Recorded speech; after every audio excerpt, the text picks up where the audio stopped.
My mic won't go any lower. Okay, testing, testing, and we are live. It should be good. Alright, gotta speed run this.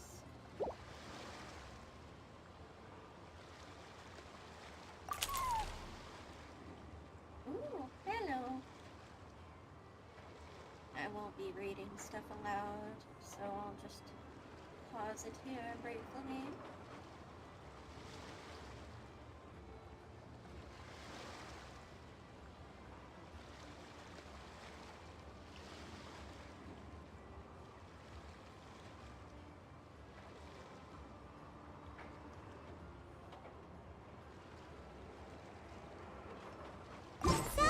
It is from Nefer. She sure dialed up the charm, huh? Sounds like the payout could be huge, though. Let's head to the curatorium and check it out. I mean, to be fair, she was right. We have so many freaking experiences that nobody could ever hope to match, really.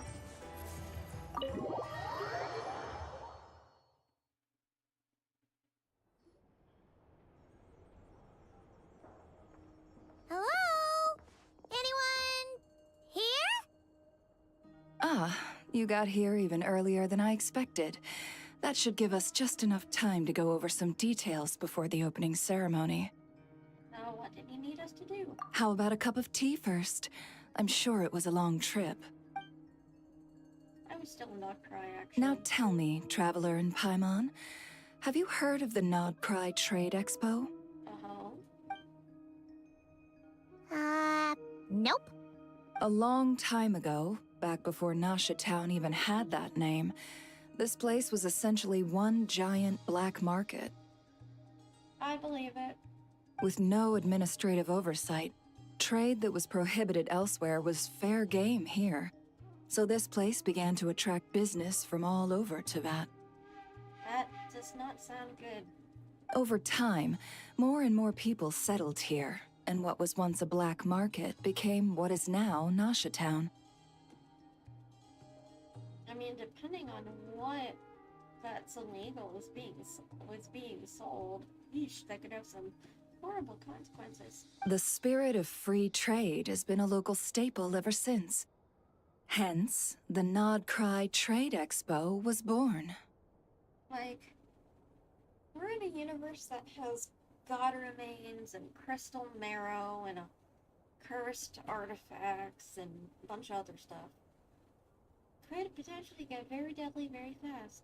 Not to mention, you know, human crimes like possible real-life drugs, slavery, exotic animal trade. Could really get really bad. I don't know. So, is it like a business convention? In a sense, it's an annual tradition once the shipping routes open up. The expo offers a chance to trade without restrictions. In other words, it's the biggest legal black market in all of Teyvat. I don't know if I want to be involved with this, Nefer. So is that why you asked me to come? Maybe to lay down the law? You, of all people, wouldn't want me to do that. Yes. The Voynich Guild is organizing the event, and that comes with a lot of responsibilities. Normally, I would let Yehoda handle most of the work, but this year, it might prove too much for her to manage on her own. Something tells me we'll have a lot of big names in attendance this time. Working with VIP clients takes someone with the right experience and connections. Hence why I think Yehoda might need a helping hand. And that would be me, and you want to use my connections to leverage your business. Oh, so that's where the Traveler comes in. Exactly. I was hoping you could help her with participant coordination. It's nice of you to look out for Yehoda. I don't know if I'd put it quite like that. I'm just interested in playing to people's strengths. Yeah.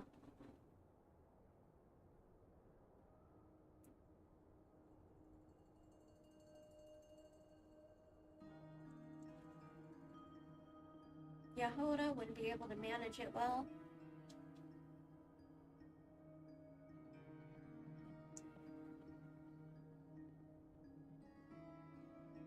And we just so happen to have connections all over Tibet. In addition, I think you'll find the compensation to be quite to your satisfaction. So, are you in? Sure, but what's the catch? Good instincts.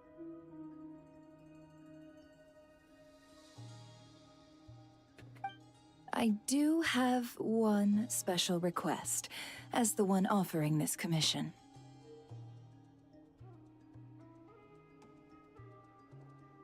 Alright, lay it on me. In principle, the Nodcry Trade Expo is a platform for commerce with no restrictions. That said, the Guild does have one line that is not to be crossed. I'll need you to help make sure all participants are clear on this unspoken rule. As long as everyone complies, the expo should go off without a hitch. So what's the unspoken rule? No violence at the expo. The Guild has pledged to ensure the safety of all sellers and buyers in attendance. I see. So I'm also the muscle. Violence? Whoa! That wasn't even on Paimon's radar! Just because it's legal doesn't change the fact that this is still a black market, huh?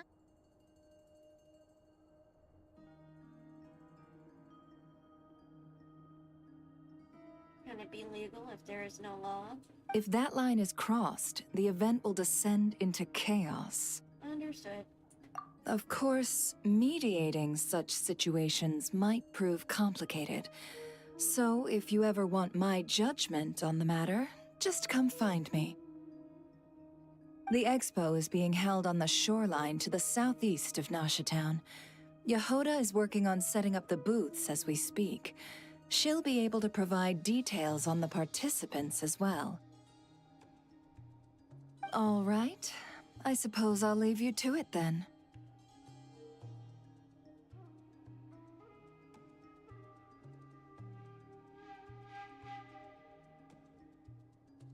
Watch the Fatui fucking show up. I mean, Dottore is dead. So far as we know, at least. JK, he's totally not dead.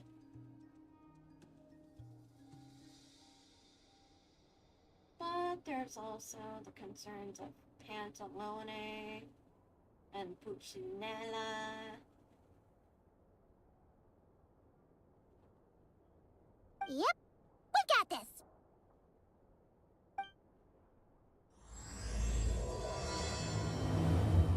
Whee!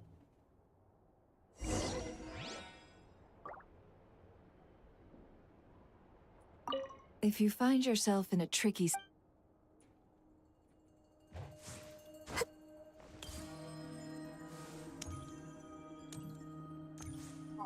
This.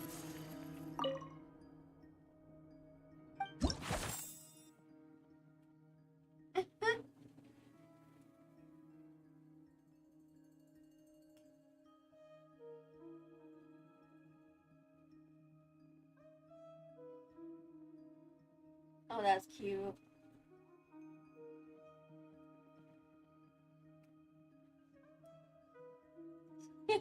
Charlotte wanting an interview.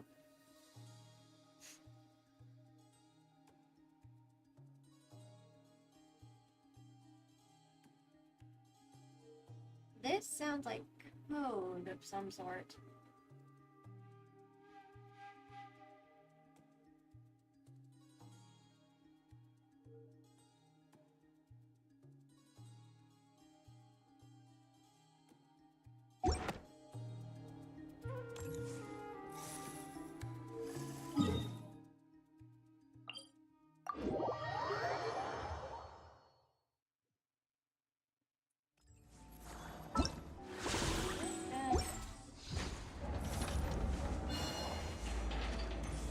Oh yes, don't mind me, your local moon goddess going to the black market, apparently.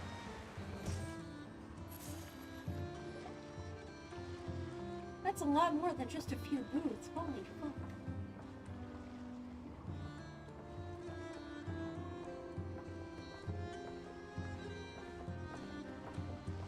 This is where Nefer said the expo should be. Let me think. Yeah! Let's go with this. We can't keep changing the setup.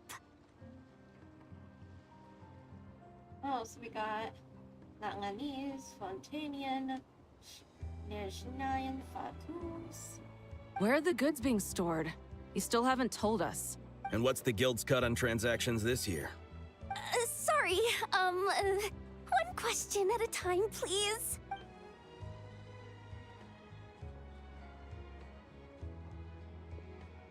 Oh, I should have just stuck to cat wrangling. Hey, Yehuda! Traveler! Paimon! Sorry. I've got kind of a line here. Don't worry. We're not here to pile more work on you. Nefer asked us to help you out. Really? Boss Neff, you absolute lifesaver! I'm seriously drowning over here. Oh, you two are doing me a huge favor. Never asked us to handle participant coordination. So, how can we help? Let me think. Oh, right. There are still 3 participants that haven't checked in. At least I think it was 3.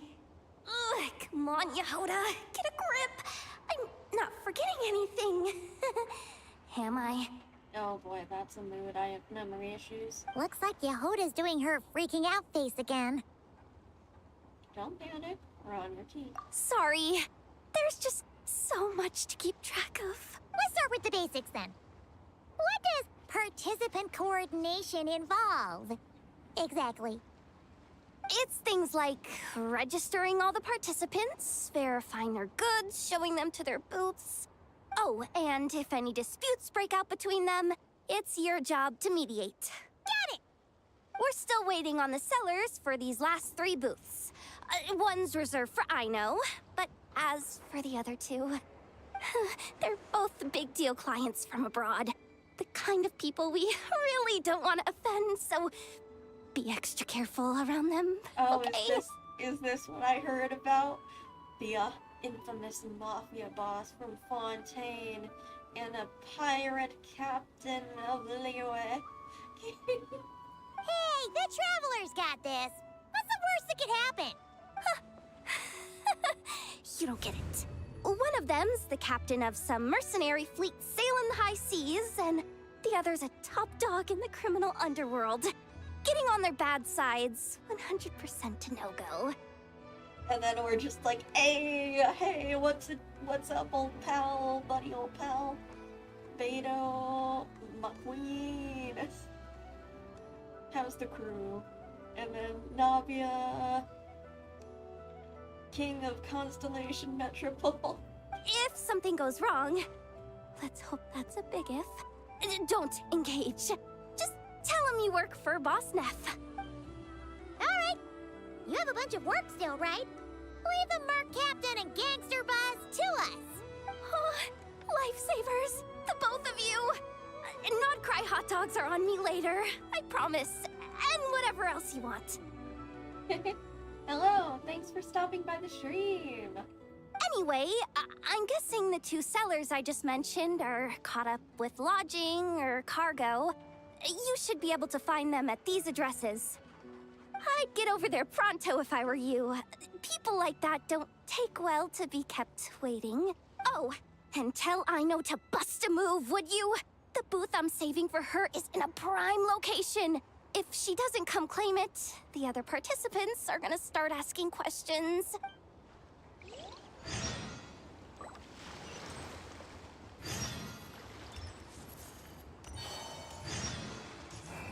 Hey, look at it. There it is. The crux.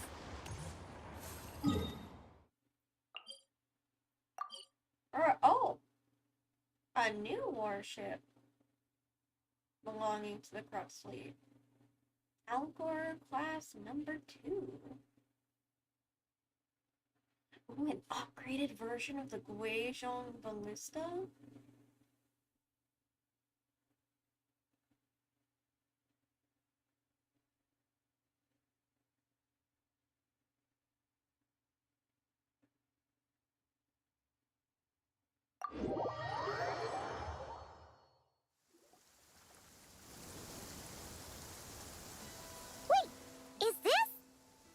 before? Actually, this is the second ship in our fleet. The Alcor's back home patrolling Guyun Stone Forest. Beto! Beto! The infamous merc captain who sails the high seas! Yeah. We've met, remember? What's with all the pomp and circumstance? It's a long story. Well, no sense standing around. Take a seat, tell me all about it. I'll have my men roll out the welcome mat. We're actually the ones helping with this event. Yay! Hi. Ah, I see. So you know the head honcho of the curatorium, huh? Your network of connections is something else, that's for sure. Yep. That's why she recorded us. About the registration. Right. We need a record of who's participating in the expo and what you're planning to trade. Well, mark down me and a few crew members as participants. The rest will stay on the ship. As for what we're trading, take a look. What is it?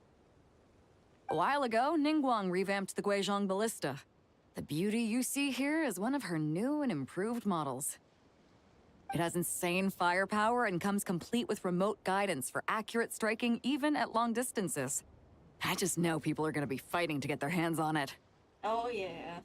Are you sure you're allowed to sell stuff like this? That's explicitly why they came to the black market. Don't worry. Compared to the model the Millileth's using, this one might as well be an antique. Never wasn't kidding when she said no restrictions, huh? But who's gonna buy something like this? Big shots of other nations? Oh, I'm sure someone will bite. Buyers from all over Teyvat will be in attendance, after all.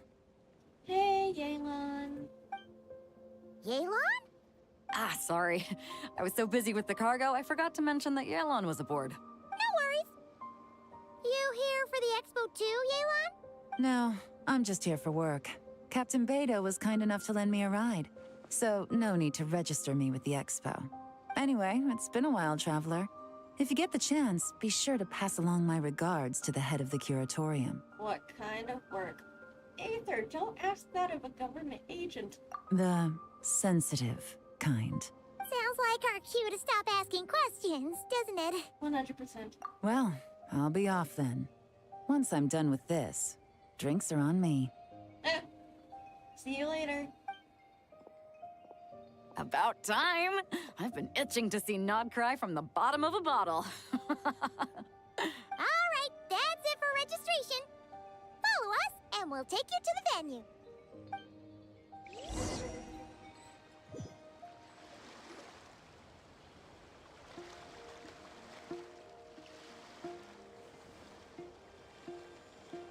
So, this is the place, huh? Not a bad spot. When you've got some time, come help me test the remote guidance on this thing. It's a real thrill, you'll love it. I gotta go pew pew. Hell yeah.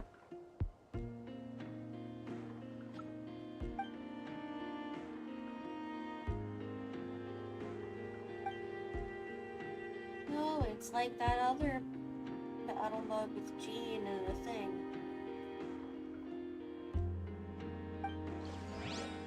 Okay. To the flagship.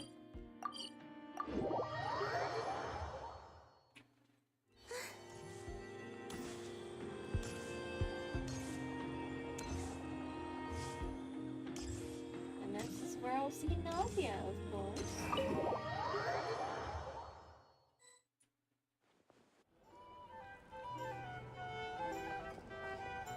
The flagship.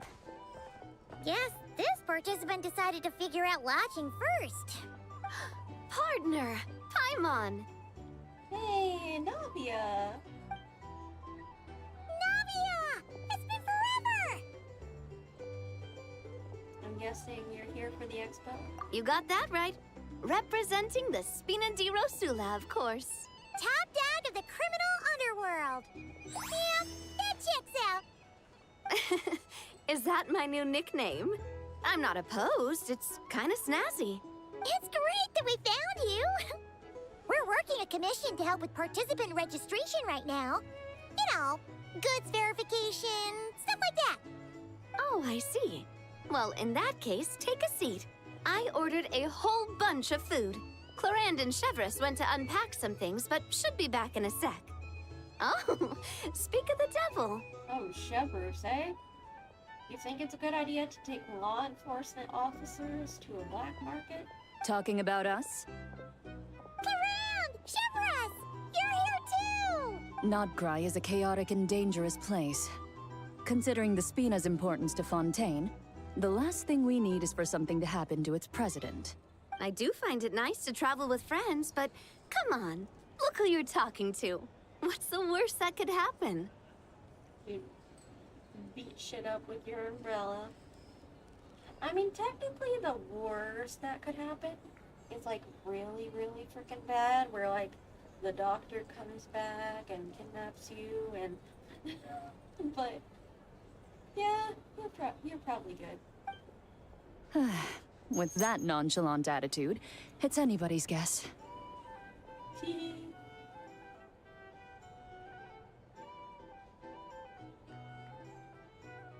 Fair enough. Guess you can mark down our champion duelist here as my bodyguard. Gang boss and her bodyguard. Got it! Should we mark you down for the expo too, Chevreuse? No need. I'm here on official business. A lot of our recent cases have had ties to Nodcry.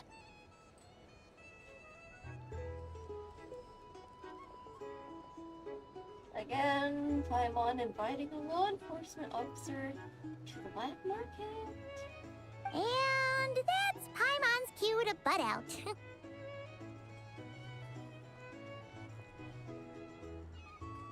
Oh, one more thing! What's the Spina planning to trade at the expo?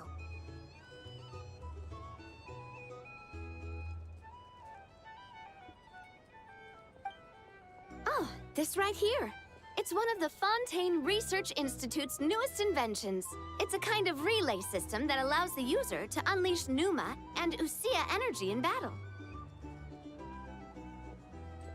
Oh, even if they can't use it themselves. Nice. So it's a weapon?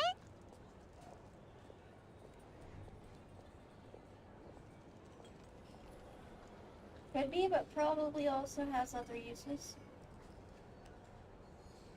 Of course. At a market with no legal oversight like this one, weapons are gonna be the first to go. Yeah, so? Still, bragging about not having to follow the law in front of Chevreuse feels wrong.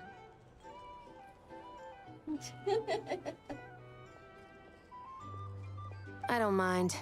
I've read quite a bit about lawless territories and crime novels before.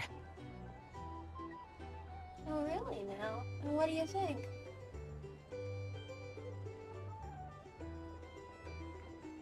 As a detective, I know that I'll need to put the rules aside for now if I want to get things done here. Okay, that is a good mindset to have.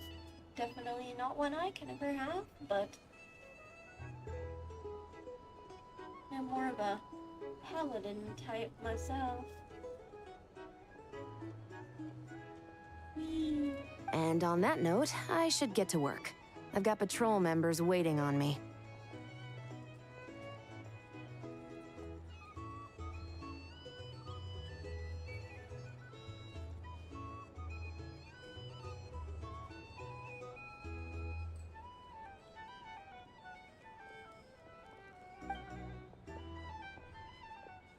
Well, ready to head over to the venue? Just follow us! Yippee! All right, let's get this show on the road. I want to get a bit of shopping in as well.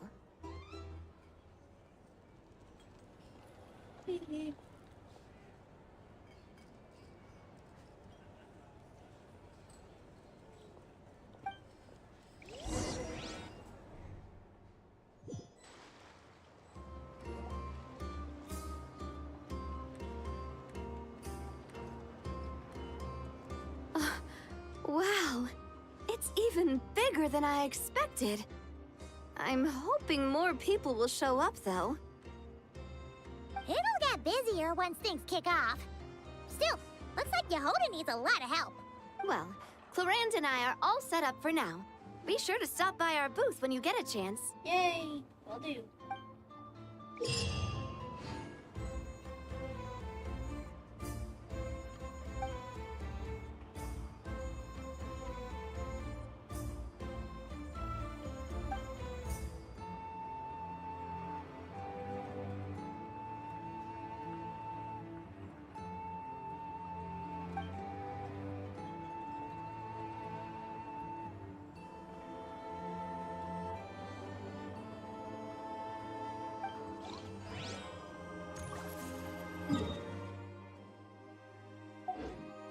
Okay, the last one is... I know.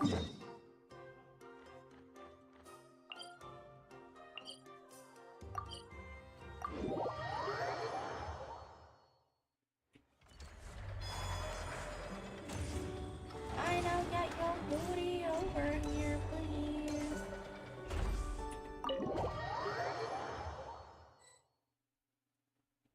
Come here, you little mad genius. Hey, you two!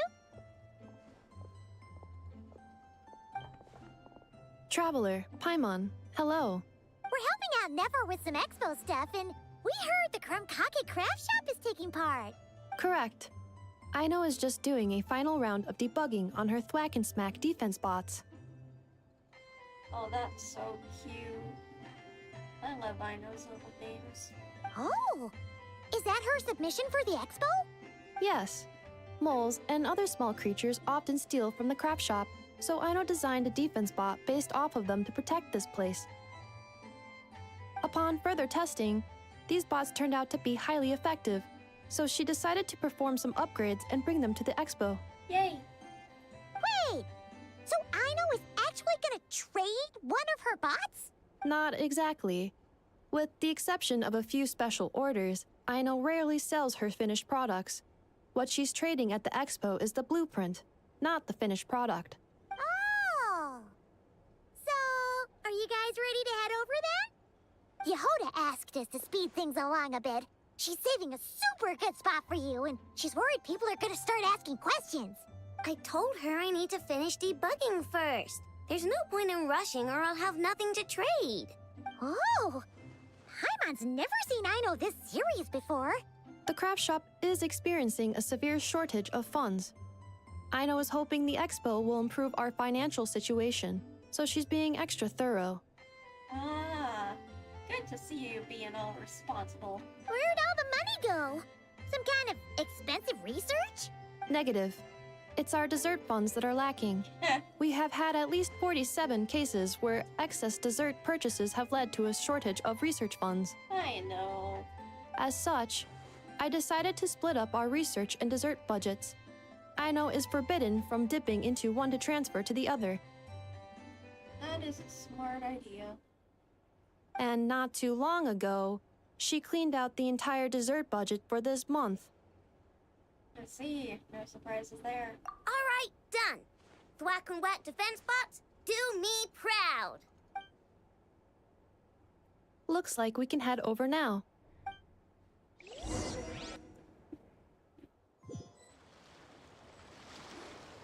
Great job, girl.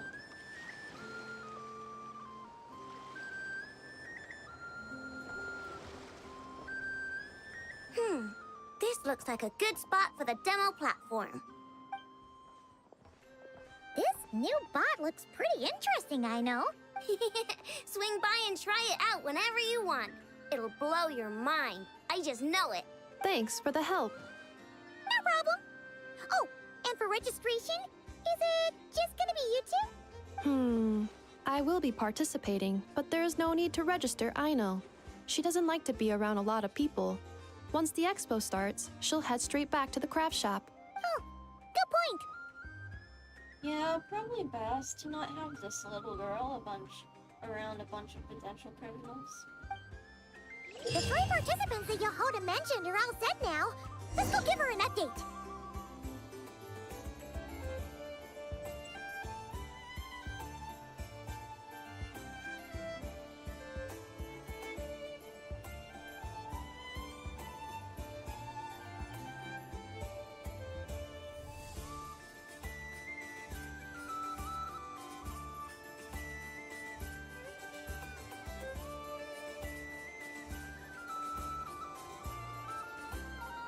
Interesting.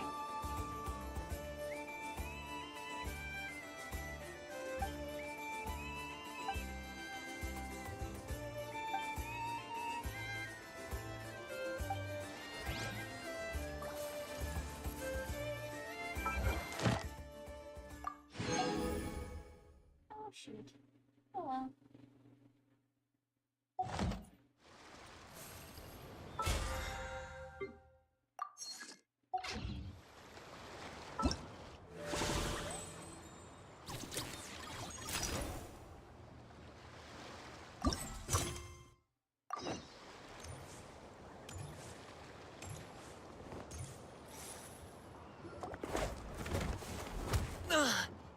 Oh no! Did this guy just beat up a child? Hey, what was that for? Just shut up and move along. This spot is mine now. It's the lady in charge. We were just setting up our booth and he's trying to take it from us. A troublemaker, huh?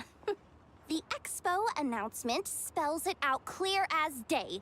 All forms of violence are strictly prohibited. Read it and weep, Buster. I've been wanting to talk tough like that for ages. Should be enough to scare off a punk like him, no problem. It's not like I wanted to hit anyone. It's just not fair. Oh? What's that supposed to mean?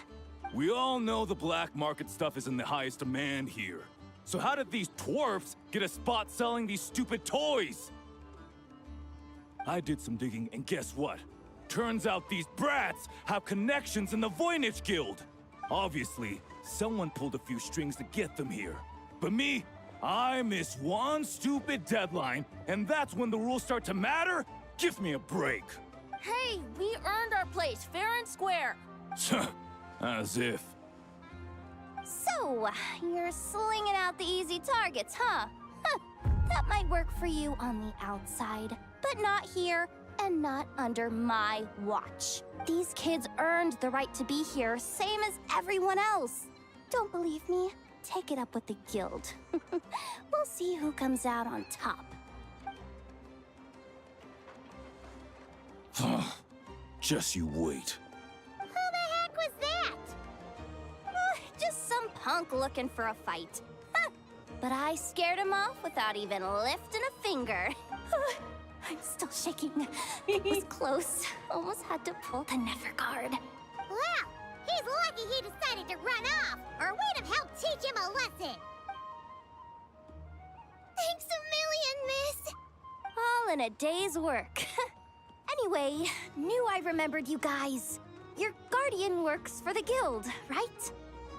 Was it again? Auntie, are you all right? Ashwapati. I'm fine. Just got a little scrape when he pushed me. Oh, that is a mature voice for a little boy. I got caught up with something. I should have been here. I'm sorry.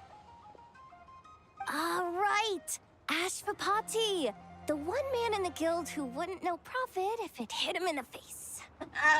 Oh, that's brutal. You get a spot in the most lucrative market in the world, and you're letting the kids use it to sell toys. And no one else would even entertain that idea. Well, the purpose of the expo is free trade, right? There's no rule that participants have to sell weapons.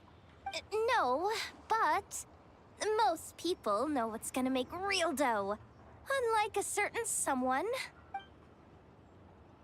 Ati, Neb, Rhea, head back to the booth. If anything else comes up, you call for me, okay? Don't. Okay, got it. Don't be reckless, kiddos. The technology used to make these toys. Perhaps it can be also be used to make weapons. Yeah. You two know your stuff. It's a cover. Wait, what? Then why not make them look the part? They'll sell tons better that way. Some people are looking for more clandestine things they will be able to get back home with ease. If you were to leave your kids a gift, would you choose a toy or a weapon? Well, In any case, I'm not looking to make it big. I applied for the expo because the kids thought it would be fun. All I care about is them having a good time. Aww, sweetie. Fair enough. You're still gonna be busy with guild business, though, right? Just a heads up. This might not be the safest place to leave the kids unattended. I understand. A lot of children suffer because their parents are too consumed with work. It's unavoidable sometimes. But I want them to have better. I'll do my best to keep an eye out for the kiddos. You know what? Don't even sweat it. I'll look out for them. What the heck are you doing, Yehoda? Really? That would be amazing. What do you say to Miss Yehoda, you three?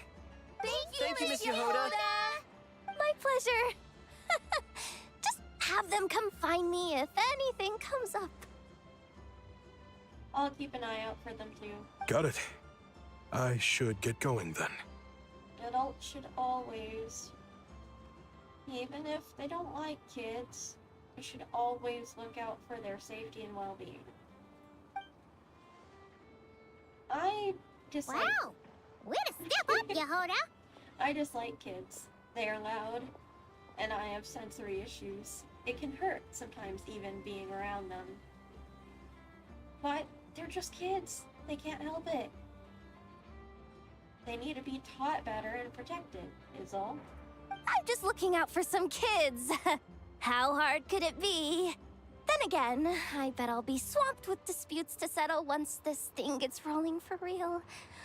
Relax! We'll help you out!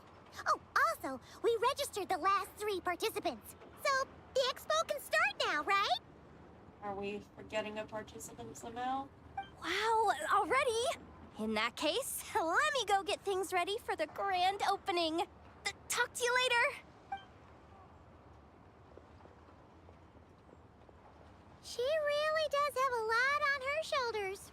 Yeah, we should help as much as we can. Nefer is a cruel slave driver.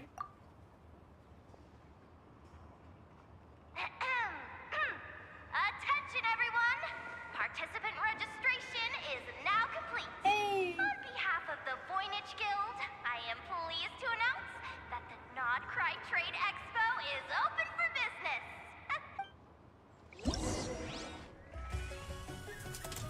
Leave it. Oh, that's cute.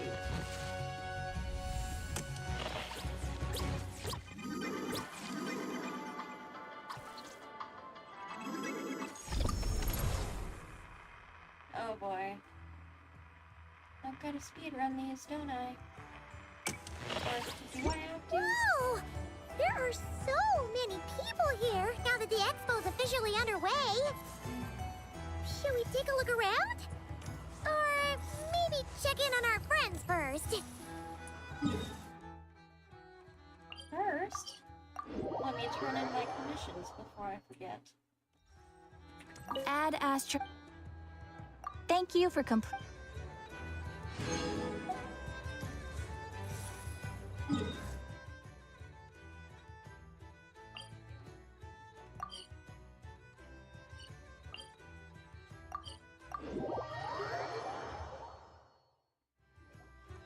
Wonder how Beto, Navia, and Anefa's goods are selling.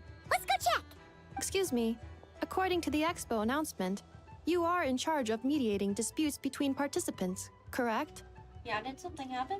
Just now, as Aina was about to return to the workshop, she got dragged into a conversation with some individuals who appear to have unofficial ties to the expo. My database does not have relevant information on how to address the situation, so I came to you for help. Unofficial ties, huh? Sounds a little shady. Let's go check it out. Come with me. Gotta protect the kiddo. A Oh, device that uses Numa and Ducia energies in battle. With that kind of tech, a bandit group could rob a caravan without even showing their faces. And what about this thing? Remote guidance? Precision bombing at long distance? If a group of thugs got their hands on it, their enemies might as well surrender on the spot. law enforcement officers, I knew it was a bad idea. The Fontaine Research Institute made the right call going through the Spina di Rosula rather than selling it themselves. The same is true for the Ministry of Civil Affairs, I'm sure. A merc captain who spends most of her time at sea is far less conspicuous. Huh? What about this girl? She seems to be trading in military-grade weapons as well. The Clink Clank Krumkake craft shop does take on a lot of orders for dangerous creations. But I think in this case... I'm overthinking it. I think so.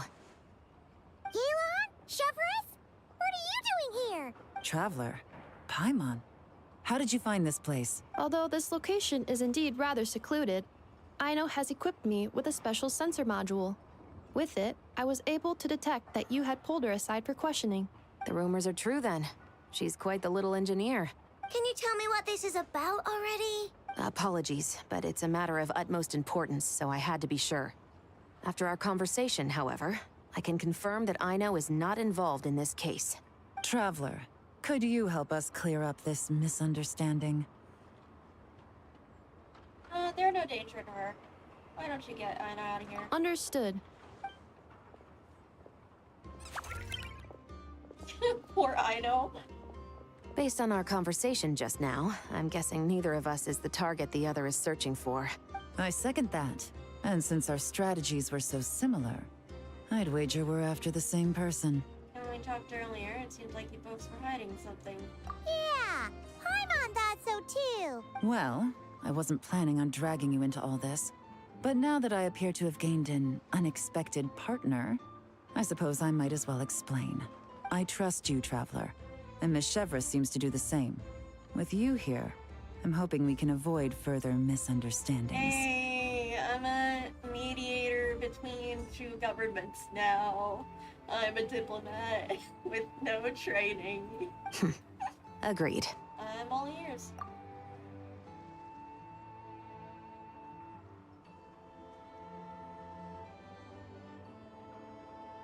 Miss Chevrolet and I seem to be here in Nodcry to reel in the same fish. That's right. And the product we brought to trade is the bait. Of course, if I worked in the booth, it might tip people off. So that's where Navia comes in. I assume it's the same situation with Captain Beto? Oh? So, does that mean your target is gonna be at the expo? Yes. There's a good chance it's one of the buyers. Oh, shit. But, what about Nefer's golden rule? Yeah, we're gonna need to take you to the curatorium. What? No. I've done some digging into the head of the curatorium and where she stands. We can't let her know what we're doing. Well... I wouldn't be surprised if she got the Traveler involved because she anticipated this from the start. If the Traveler has someone to answer to, then we should go. Conflicts of interest. Fine.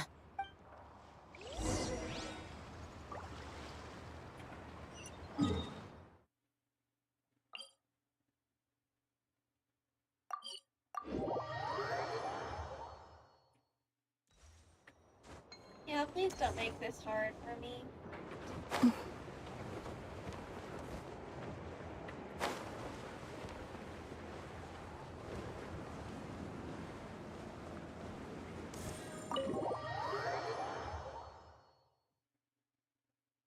Nefer? Nefer! You here?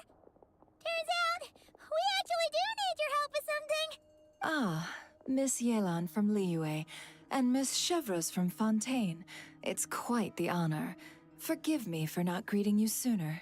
So you knew we were coming all along? Anticipating your arrival is one thing. Getting you to come talk to me is another.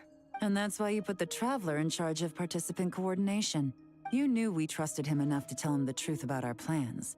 And you also knew that, out of respect for your arrangement, the first thing he would do is bring us here. How else could I have gotten us all to the negotiating table? Well, this was the plan all along. Forgive me for not cluing you in, Traveler. I had a feeling things could get complicated, so caution was vital. Rest assured, you will still be compensated as promised. So, can someone explain what's going on here? Yes. Might as well get it out in the open, ladies. You two were going to exchange intel sooner or later, correct? No better time than the present. And you get free intel. Yay. Recently, the bandits at our border have become more aggressive. We don't know how, but they seem to have gotten their hands on some kind of weapon, which has made them a lot more dangerous. The caravan transports have been helpless against their attacks. We're facing a similar situation in Fontaine. Conflicts between gangs have been escalating, with civilians getting caught in the crossfire. Our investigation indicates that someone has been supplying the gangs with some unusually powerful weaponry. Even with the Spina's help, we've been struggling to curb the fighting. In which case, I think we can confirm that we're facing arms dealers operating on an international scale. Yes, and their cover has been ironclad. There hasn't been so much as a trace leading back to them, until their most recent operation. Uh-huh. Let me guess. Someone leaked where the weapons are coming from. And it pointed right to the Nodcry Trade Expo. Exactly. I see.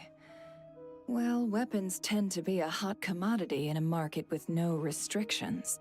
Say that the person you're searching for is in attendance. Does that mean you're prepared to ruin the expo to nab them? I won't lie to you. Catching this person is my top priority. How about this? In the spirit of being a good host, you give us a bit of leeway to do what's necessary. And in return, we won't do anything to undermine the expo. All deals made at the expo are protected, including those that would be illegal elsewhere. It's the entire purpose of an event like this. Yeah, I saw this coming a while away. The Voynich Guild gets a cut from both the seller and the buyer, so we have a duty to uphold that principle. I can't just let a customer get scooped up by the authorities while everyone watches. You said this was a negotiation, but you don't seem prepared to compromise. Let's think about this. Maybe there's another way? Only deals made through the expo are protected, correct? Oh? Theoretically speaking, were any deals to take place outside of the expo's scope, I would have no right to interfere. Good. Then we can promise that the rules will be followed. I want insurance, then. To hold you to your word, the Traveler must be part of all operations related to the investigation. You better give me so much more money, Never. to do your dirty work. We have a deal. Then you have my thanks in advance. Looks like negotiations are a success! It's the best outcome I could have asked for. I appreciate the help, Traveler. I didn't want there to be conflict between you guys anyway. In that case, do me one more favor, would you?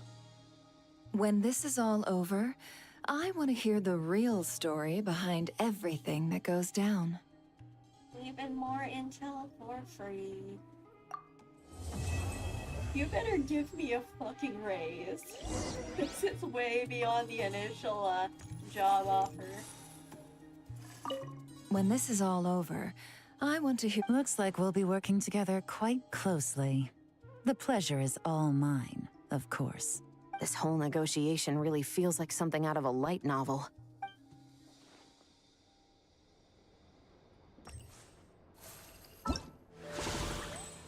This is fucking weird. Oh?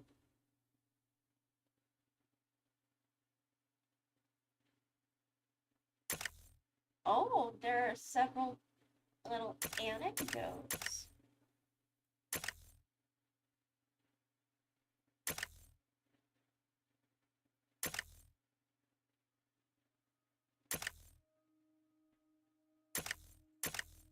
How do we... He doesn't go noise. Oh, that sounds so cute, actually. A musket selling Fatui Sergeant inadvertently causes some misunderstanding due to her honesty. Oh, as an autistic person, I totally get that feeling. It's like, no, I didn't mean, why are you taking all of that from my words? I just meant this one specific thing and nothing else. Oh, the fruity order.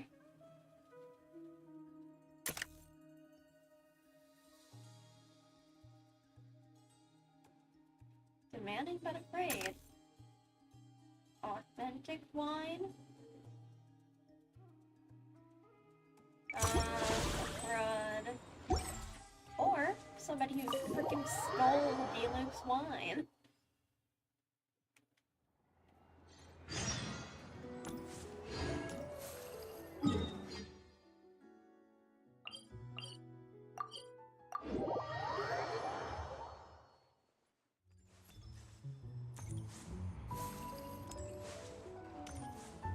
Doing here?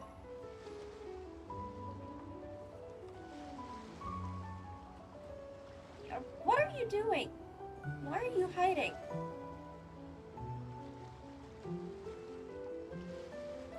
Oh. It's her! The boss of the Spina di Rosula! Huh? Uh-oh. Things are about to kick off. What are you worried about, Yehuda? Shh! Don't you see him over there? Parasol Lady's the head honcho of the Fontanian underworld. Rumor is she pulled the crumbling organization back together and avenged her father with her own hands. Oh, we don't want to get on her bad side. Yeah, I was there. I was part of that. An eye patch over there is a merc captain from Liyue. She has a fleet of her own that sails the seas. Most people know to steer clear. And she helped smuggle me into Inazuma. I was worried this expo might not be big enough for the two of them, if you catch my drift. So I kept their booths far apart. Looks like they wound up meeting in the end, though. You don't think they're butting heads already, do you? What am I gonna do? Let me handle this. Hey guys! What's up? Oh, hey there, partner in Paimon. Partner? Yeah, you have no idea of the places I've been and the people I know. Can't go far in my line of work without hearing about the president of the Spina di Rosula or the champion duelist of the court of Fontaine. Thought I'd make some friends since the opportunity's presenting itself.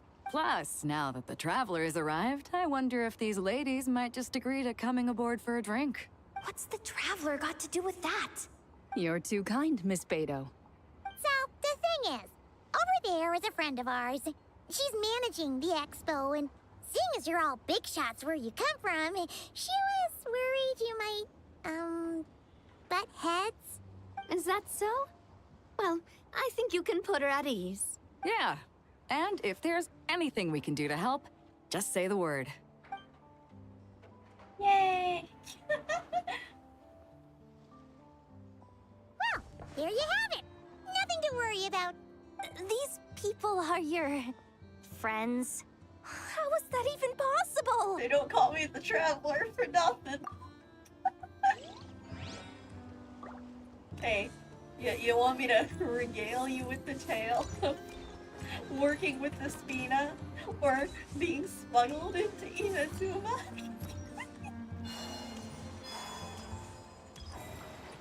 Hi, I know. What you doing? If you want to drum up some business, all you gotta do is holler, and everyone on the first floor will be able to see you. Also, you have to come this way to get to the second floor, which pretty much guarantees that everyone attending the expo will notice you guys at some point. Not bad, huh? Thanks to the spot I saved you, you guys will be drowning in business before you know it. Your point being? Cross-referencing Yehuda's current facial expression against database. Confirmed. Analysis suggests that Yehuda hopes we will return the favor. You bet I do. At least Robo-Girl gets it. Okay, how do we do that? Generating proposal. Complete. Yehuda, the next time you visit the workshop, I will reserve the seat closest to the hallway for you. Huh? This seat provides priority access to any dessert items delivered from the kitchen. It is also free from window glare and sits at optimal proximity to the teapot.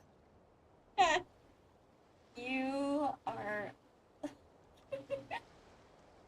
Yeah, your priorities are very different from theirs, Yehuda.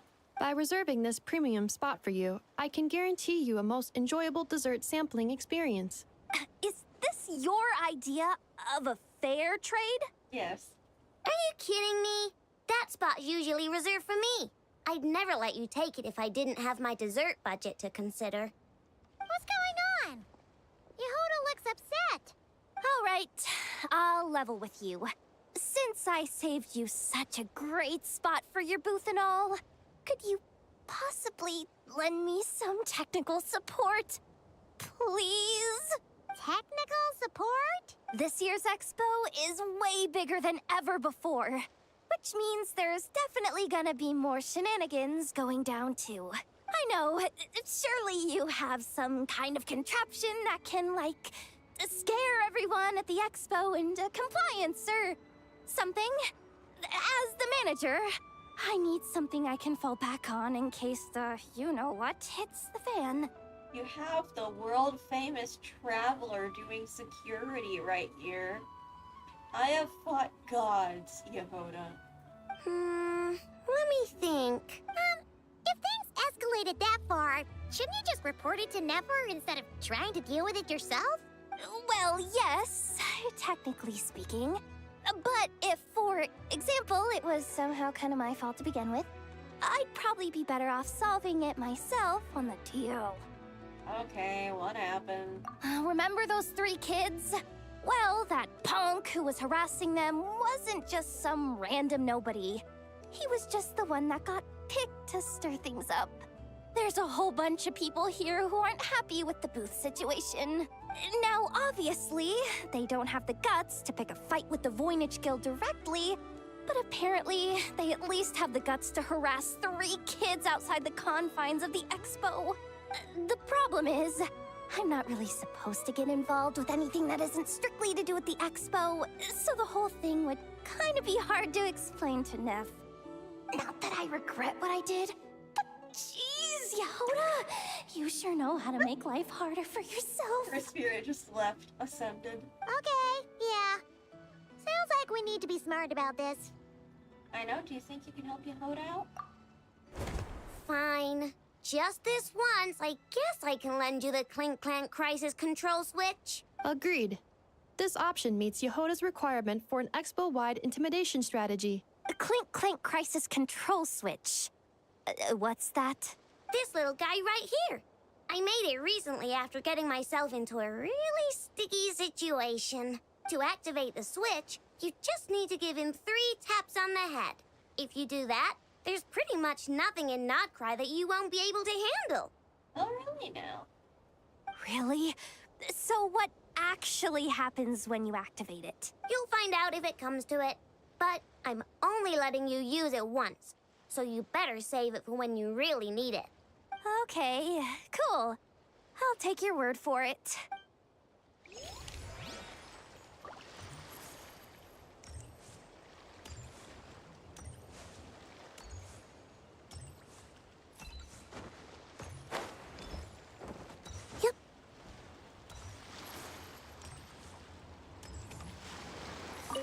What you selling?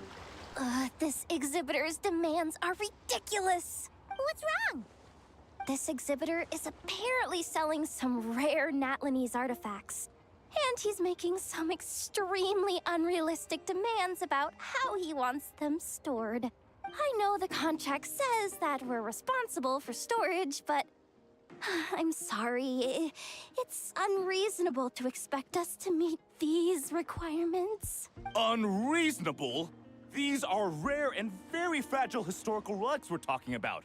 You can't just throw them into a warehouse, okay? They have to be handled with care. You're from the Masters of the Nightwind, aren't you? Tumaini? Hey! In the flesh. Yep, that's Tumaini, all right. So, what exactly do you need? Well, I suppose I can use the assigned warehouse if I really have to.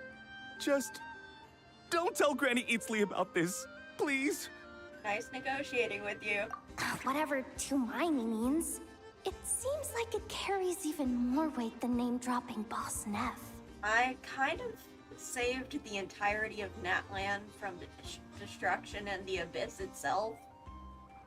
You really don't know this? Hey, hi Jay. But man, you're in the intelligence business, Yehoda. You don't know Tumaini? Really? You don't know about my adventures in that land? You also didn't know I had contacts with both the Athena and the press. Yehoda, what are you even doing?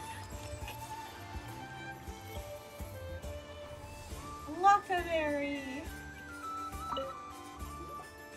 Welcome to the Treasure Hoarder booth. That is just so fun to say. Just, yeah, openly advertising, hey, we're treasure hoarders. Come to our booth, come buy our stuff. The treasure hoarders have a booth? I mean, I know it's a black market, but... Yep, every year. This is the largest legal black market in all of Tevat.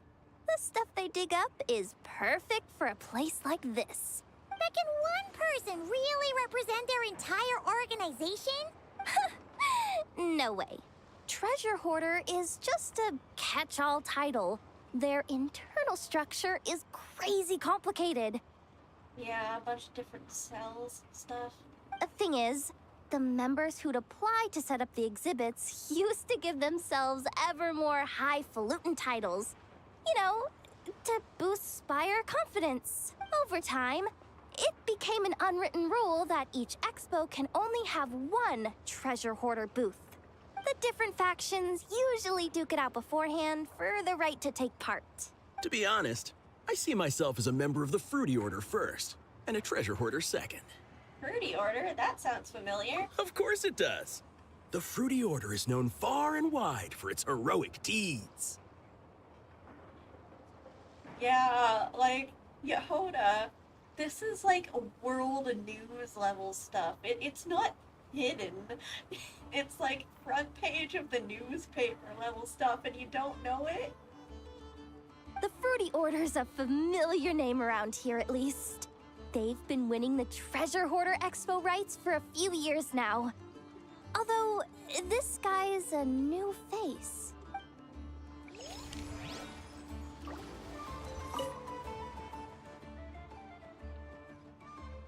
Oh? Oh, so he isn't. If I do manage to join the order, I wonder what nickname they'll give me. Savage, fierce, barbaric, they all sound cool to me. So he's not part of the Fruity Order yet. The Fruity Order. Oh, that's so fun. And Lehman! Hey, buddy. Thank you for giving up me Prima Gem so many times. Hey, look! It's our old pal, Lieben! Oh, it's you two! Been a while, hasn't it? That it has! And you have fun voice! Wait, you know this guy too? Okay, I'm slowly starting to get why Boss Neff asked you to help me out. Yeah, I got connections, bitch. Ah, you must be the expo manager. Was there something you needed from me?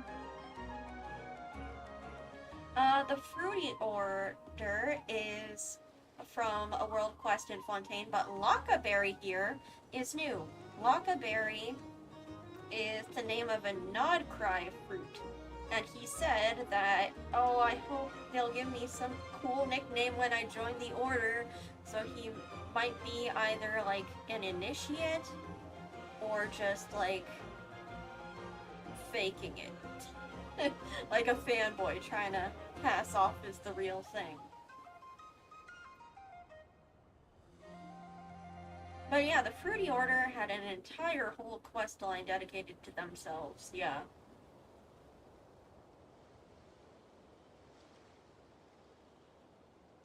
Nope, just checking in. You're just selling a few ordinary items, is that right? Mm-hmm, that's right. Okay. I mean, we've got people selling toys this year, so why not? You seem confused. In the right environment, ordinary items don't have to fetch an ordinary price, you know? I'm sure I'll meet someone at this trade expo who recognizes their hidden value. Cool. Well, you do you. I'm certainly not gonna stop you. What about you, friend? Care to do some business? Are you not in the box of marbles business anymore? Well, to be honest, I spent most of the ones in my inventory to purchase this batch of goods. The ones you see here are just for decoration. Oh, darn. But I'm confident that I can make a killing here, so I'll be sure to make another batch of box of marvels should the opportunity arise later. Oh, you're gonna face another loss, aren't you, my poor friend? Yeah, it's also just a basic model, so that's probably why you're confusing Laka Berry from the other Fruity Order guys. Wislawa. Wait, that's a familiar face. Isn't that Viswava? Why, if it isn't the Traveler. Knew there'd be some big names here. Let's get the official business over with first. Unfortunately, you're the first seller at the expo to receive a complaint. We've received word that the muskets you're selling are a few shots away from turning into scrap. Well, yeah. It's written here plain as day. Muskets for sale. Condition extremely poor. The internal grooves have been worn away and the ammo might be damp. Best practice is to pray that it doesn't explode before each use. Wait, so you weren't speaking in code to cover your tracks? Oh my god. Code? Yeah. Sometimes people bring stuff that needs to be kept on the down low, so they dress it up as junk beforehand. Happens on the black market all the time. You're overthinking things here. This stuff really is junk. We were just gonna scrap them, but my superiors thought we might as well try and make some more off of them. And who knows? If the prayers are answered and the gun ends up firing a few times, the buyer hasn't totally wasted their money, have they? Oh my god. Poor girl. She was being totally honest. Guess not. I mean, a weapon on the brink of ruin that's still capable of considerable firepower. Doesn't that just scream black market to you? Yeah, but who would buy something like this? Maybe collectors who don't care if it works, and desperados who don't care if it explodes. Were anybody able to fix it up and breathe new life into it? Fair enough. Or just take it apart to study Fatui machinery. Poor Wislawa.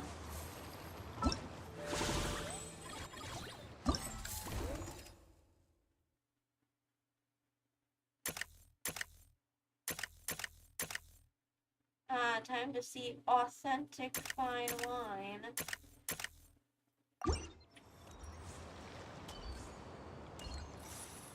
Oh, no, wait, you're not Fontanian, you're Mondstadian. Silly me. Sir, we don't forbid exhibitors from offering drink samples, but I need to make sure you understand what you're getting into. Oh, yeah. You can always utilize broken weapons for scrap, fix them, use them to sabotage enemies. Exactly! Like, her product, sure, it isn't gonna be the most expensive, most powerful thing. But it's still got a worth. It's still worth a price. Any samples you offer are at your own risk. If anything goes wrong, like if a customer has a bad reaction to one of your products, the expo can't take any responsibility. Rest assured, ma'am, what you see here is 100% pure Mondstadt vintage. Straight from the Dawn Winery's cellars, actually. Straight from the Dawn Winery cellars, eh? Should I write to D-Luke and tell him somebody's, Really? Wow, wee! You don't often find Mondstadt wine this far away from home. Ah, you're telling me. If you try to ship this stuff through the proper channels, all the taxes and tariffs would send the prices skyrocketing.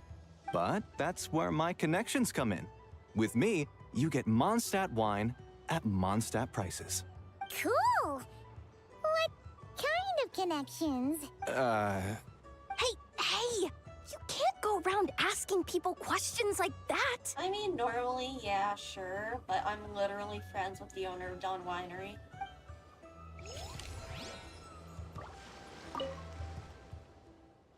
These non-cry ingredients are fascinating. Their properties are nothing like anything from Mondstadt. I really must find a way to... Oh, a customer, is it? Welcome. Please feel free to browse. I've just got a few things I need to take care of here. But please be aware, I can't sell you any alcohol if you're underage. Not even here in Non-Cry.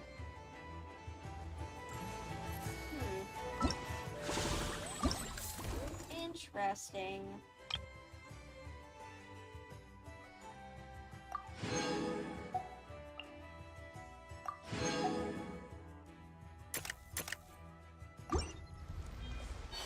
What are the kiddos up to?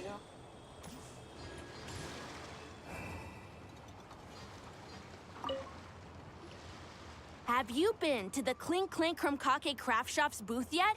They're selling blueprints for a machine.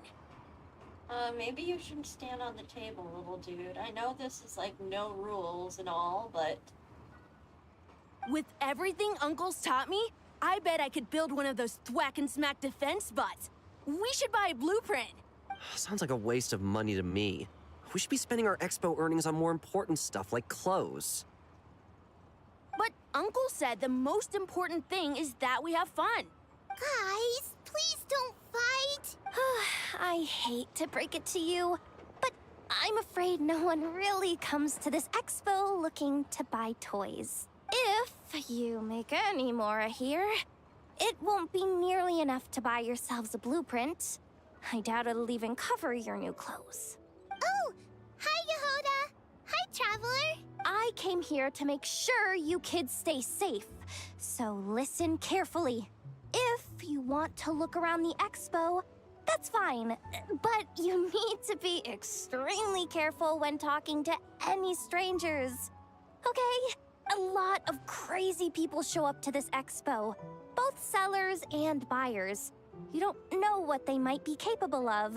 So if anything happens, don't try to deal with it yourselves. Call for me right away. You got that? Yehoda's really serious about looking out for these kids. Completely understandable. It's necessary. You don't want them to get hurt. Well, it's kinda my job. I'm supposed to be the one in charge. Oh, just take a look around. This booth is the only one being run by a bunch of kids. If there's anyone out there aiming to cause trouble, you can bet they'll start with the weakest target. Yeah.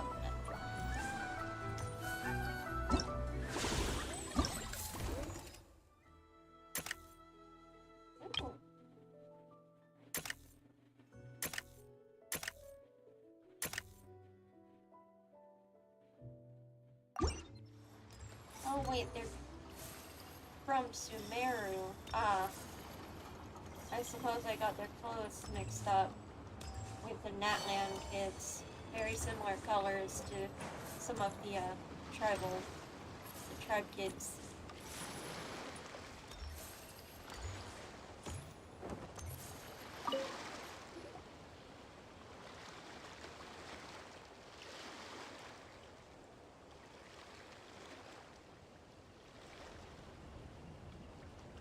Watch out there, Yehoda.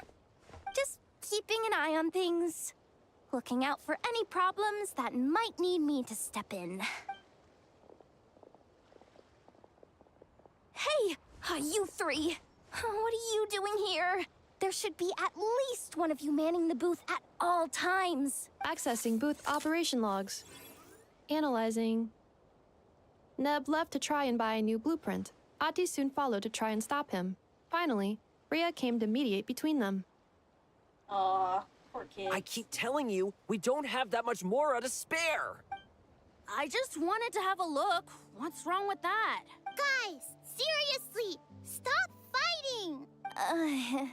Here's the thing, Neb. Even if you could afford to buy a blueprint, I'm afraid I couldn't allow it. I know you like building stuff, but these designs aren't for toys like the kind you're used to. They're for weapons, which are very complicated to build and extremely dangerous. That's a load of baloney, dumpster diver. My designs are toys too, actually. Huh? You build a machine that can blast monsters into the sky, and in your mind, that's a toy? I mean, at the end of the day, is there really that much difference between weapons and toys anyway? I know, I think you're a bit, you're the exception, not the rule. God, yeah. I started this because it's like, oh shit, there's only 3 days left. Not where Knuckle Duckle's concerned. That's for sure. Ugh, that's not the point. Anyway, you there with the brown hair, you want a blueprint? Yeah! I want to make some thwack and smack defense bots too. I also have some design ideas of my own. And with your bots as the basis, maybe I'll be able to try them out for real. I get it. Your head's so full of ideas you want to bring to life that you can hardly sleep at night. You try eating some snacks to take your mind off things, but it doesn't seem to help anymore. Aw, sweetie. Found a kindred spirit. Exactly! But what can I do? I'll never be able to afford one of your blueprints. Aww.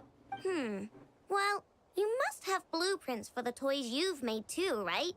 Let's trade. One of your toys for one of mine. Aw, yay. Really? Thank you so much, ma'am. Is it ma'am or... It's Boss. Boss of the Clink Clank Crunkaki Craft Shop.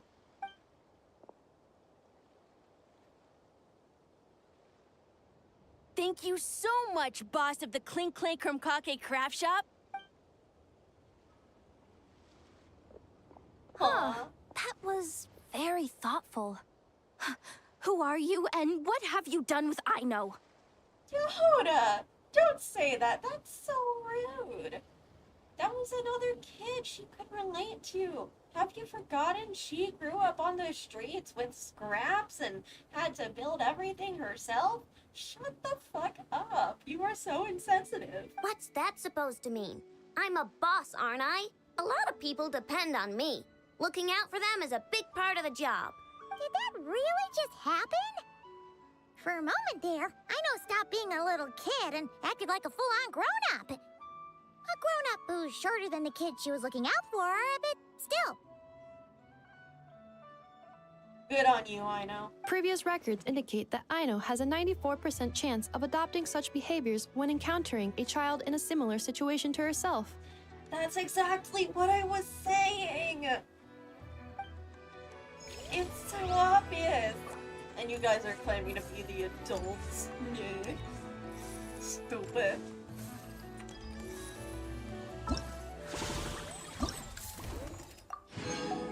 This is why Aino is so great. Oh, light keepers are with the patrol agent? Oh, it's Flames and Killua. Oh, was it some of their subordinates that tried buying and using the muskets? Oh, Blins and Iwa! Fancy seeing you here! Ah, Traveler. Paimon. How do you do? Are you here to buy some stuff? That's our secondary goal. To put it in Mr. Flintz's words, it's important for Lightkeepers to spend some time in the land of the living every once in a while. That sounds like something he'd say, yeah. Are you interested in these muskets? Since we're friends, Paimon will let you in on some insider info. This officer here is basically selling scrap. Oh, I'm well aware. The sign makes that quite clear. True. I'm interested in this particular piece because it brings to mind a picture I once saw. It featured several Ratniki and a Fatui officer who fought alongside them. The weapon that the latter used was identical to this one. The Fatui teamed up with the Lightkeepers? I mean, yeah, that's happened in very recent history. That's not unusual. I've heard similar stories from our older members. The owner of this musket must have been a hero who stood against the Wild Hunt as well. But why would you sell a hero's firearm? That's just how the rules work on our end. Everyone agreed to it, whether it's a no-name sergeant like me or a renowned hero. Our equipment is to be collected and redistributed once we're dust on the wind. The stuff that's usable is given to new recruits, and the scrap is sold for whatever price it can still fetch. That way, we can at least put it towards feeding the grunts, you know? Better than following them to the grave. Huh. A thought-provoking fucking perspective. I think I'm going to buy this musket, Mr. Flint. Could you tell me a few more stories about it when you get the chance? Of course. Aww. That's actually really sweet.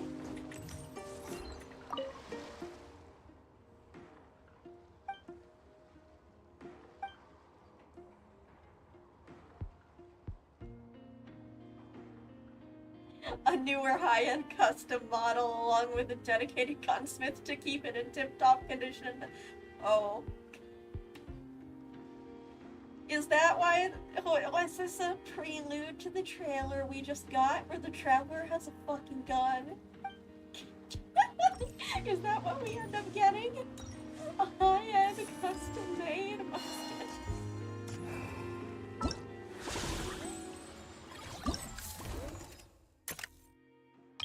Ooh, more treasure orders. Oh! Ruthless Calla Lily, it's been so long! Hi. Ahem. So what's the situation in need of mediation? This person's been glaring daggers at me from behind since she arrived. Hey you! I'm a member of the Fruity Order, you hear? What a coincidence. So am I. Wait, really? I first encountered the humor and intelligence of trendy Zaytun Peach in the New Tide anthology. Then I heard the legend of intrepid Valberry while I was in the Fortress of Meripede. The more I heard about your order, the more it drew me in. I've been searching for so long, but I was never able to find an actual member. I knew it. I knew it. He impersonated them in order of hope of getting them out. He's a fucking fanboy. So when I heard that the Nod Cry Trade Expo was being held again, I applied under your name. And now, I finally get to meet you. It's those idiots. Stirring up trouble again, huh? So what I'm getting is that this guy's an imposter? Our orders won the expo rights several years in a row. So we announced that we were backing out of the running this year to avoid conflict. Then, this guy had to come along. Oh my god. A few of the other groups were looking to duke it out. So imagine their anger when someone claiming to be one of ours snatched the expo rights again. Oh, you fucked up big time, Lockaberry. Well, no one's made any trouble for me. Wait, does that mean you've taken them all out already? Man, I knew it! The Fruity Order's as good as they say. Can I join? No. You literally made so much trouble for them. We can't make trouble at the expo. Voynich Guild rules. Once it's all over, meet me at the harbor in Nasha Town. I see. All right, I'll be there. Oh, she's gonna take him out. Does he not realize what's going on here? Also, considering our smooth collaborations thus far, a word of advice for the guild. This guy has only been able to keep his head in his booth because the Fruity Order took care of any rival factions. But if there's one thing the treasure hoarders have in spades, it's sore losers.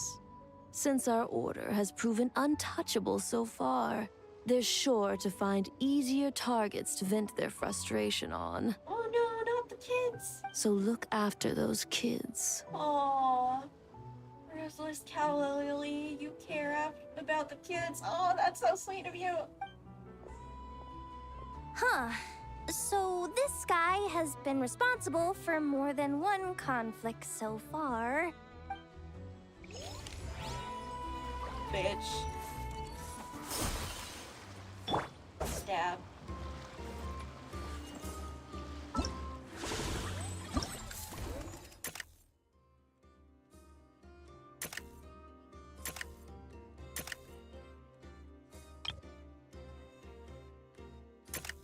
Okay, let's go back to Neven. And we'll save the worst for last. Hey, Varka! What do you think? Not bad. Tastes just like back in Mondstadt. Varka? You're here for the expo too? Oh, hey, Traveler, Paimon. I was only planning to take a look around. Wasn't expecting this pleasant surprise. Aw. Nice to see you too, Varka. Out in this part of the world, even a homegrown Mondstadt apple is a rare treat. Yes. And on that note, I should advise you that the prices are quite different from what you'll be used to back home. Not a problem. It's a price worth paying for a taste of home. I'll take the whole batch and send someone to collect them later. The whole batch? Huh. Looks like you've already made your money back, huh, Leben? Oh, and Varga, since you're looking for a taste of home, have you tried the Mondstadt wine next door? Apparently, he uses special connections to keep the import costs down. Yeah, I've tried it. It's pretty good, but not Mondstadt wine good. Besides, I wouldn't be able to buy any even if it was. We can't have the Grand Master of the Knights of Favonius going around supporting smugglers, can we? Yeah. Oh, that's true. You're not gonna reprimand him though, are you? Don't worry, I know it's Nefer's rules here. Not out to make life difficult for you. If you find yourself at a loose end, come visit our base sometime. I'm gonna get the Knights to make some cider out of these apples. It would be my pleasure. Oh, you're as generous as they say, Grandmaster. Looks like you finally made some real profit. Hey, don't make me sound so incompetent. Though I'll admit, I wasn't expecting to make my money back quite so quickly. Now I can start thinking seriously about my next venture. Where do you plan to make your next fortune?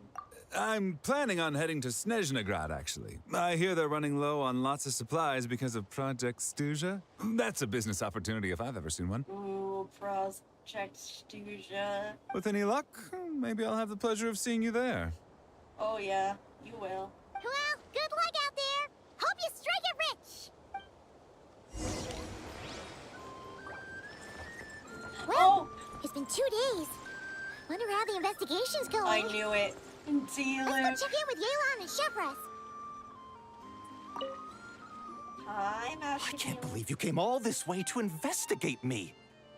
Still, as a member of this expo, I'm protected by the Voynich Guild. There's nothing you can do to stop me. I know. That's why I'll be taking this up with them directly. It's been a while. What brings you here this time? Are you representing the Dawn Winery, or are you here as Owl? Take your pick. Even Owl would take issue with people smuggling the winery's products. I understand, but please be assured that I would never pit the rules of the Voynich Guild against the interests of the Dawn Winery. Our long-standing collaboration is far too valuable to me for that. No faction exists in Nodcry that can impose their will on everyone else. The rules we have now are a result of the tug-of-war between them all. In any case, I only allowed this gentleman to sell his so-called Dawn Winery vintage here because I'm confident that it poses no threat to our collaboration. Because it's food?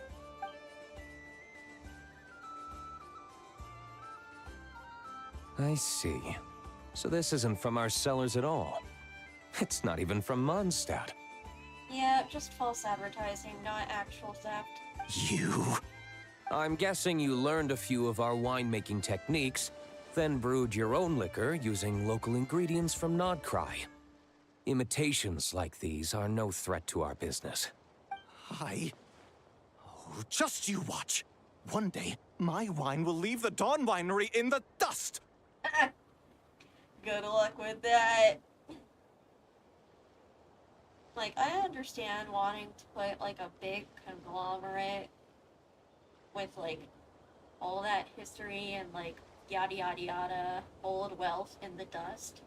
But Diluc's a good guy who fights for justice and is like, one of the few ethical rich people ever.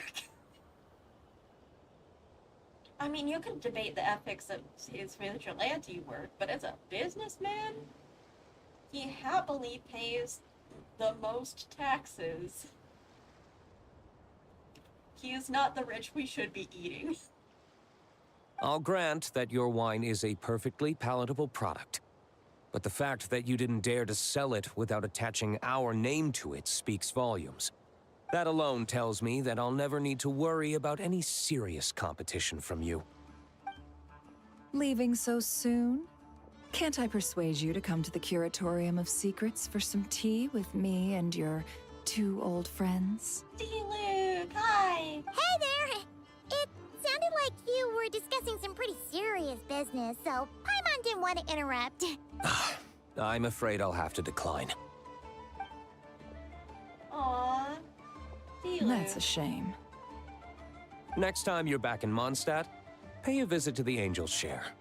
At least there, I can offer you a genuine Dawn Winery vintage. Oh, bird.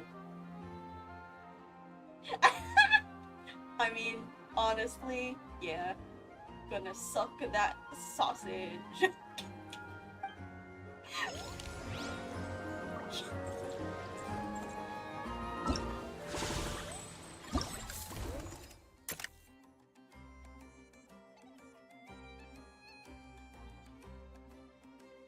Oh no, Granny Eatsley has found out. Oh, and Chaska too. Oh, serious things. You know it's serious when Chaska is brought along to frickin' not cry.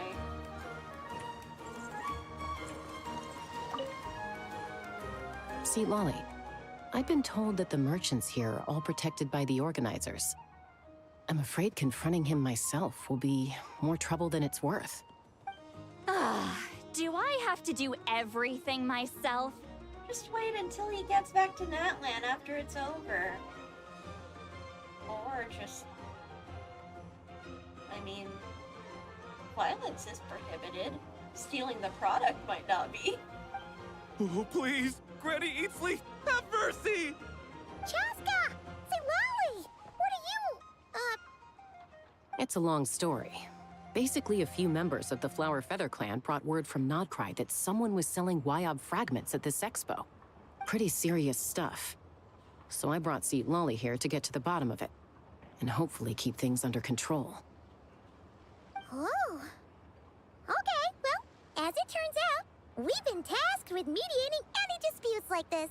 Are you intending to try and stop me? Please, Granny Eatsley. Look, I'm not trying to be difficult, but you don't need me to tell you that our Wyob are not for sale. Wait a second.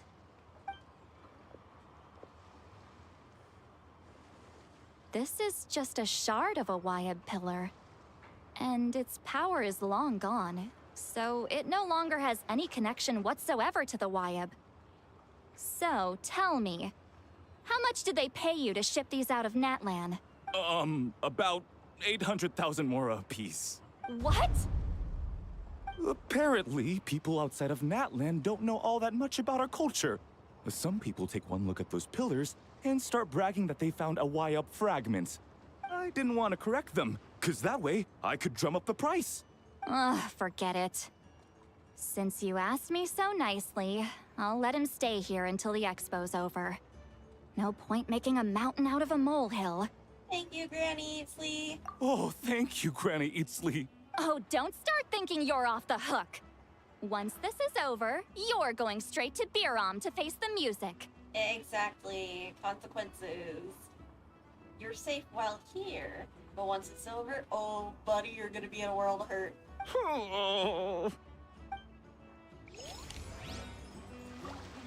Tea.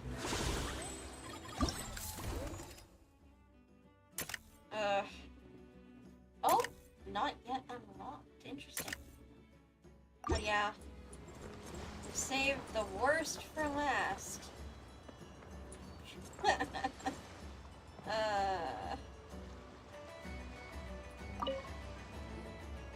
Uh-oh. It's Lord Songima Bay! Oh, I wonder what we're in for this time. Well, hello! Is that the Traveler and our dearest Miss Expo Manager Yehoda? You're in luck. I'm offering a whole host of Expo-exclusive discounts. Don't miss out. Paimon's not remotely surprised to see Dory here. This event's practically made for her. Selling more canned knowledge, are we? Yeah, she attends religiously every year. And she's always the seller who we get the highest number of complaints about. Oh. Complaints? Every single Mora I make from this expo is 100% legitimate. I've never broken the rules, and my prices are entirely fair. If people regret their purchases and want to grumble about it behind my back, that's not my problem. I mean, the only rule is no violence. So as long as you don't beat someone else up, then you don't break the rules. Paimon can hazard a guess as to why people might be complaining. I know. And every dispute ends in your favor after you've peppered the buyer with 1,000,001 reasons why you're not in the wrong. It's just, could you maybe not find a way to send every single one of your customers complaining to me this time? I'm begging you, Lord Songemabe, for me, please. Just to beg her. So that's why you came to see Dory, just to beg her to rein in the ripoffs? How about this? A special opening sale just for Miss Yehoda. 50% off! In other words, I'll do my very best to keep the number of complaints down to no more than half of my customers. Sound good? Jeez, what a bargain. Works for me, I guess. Lord. Oh! Alice and Nicole.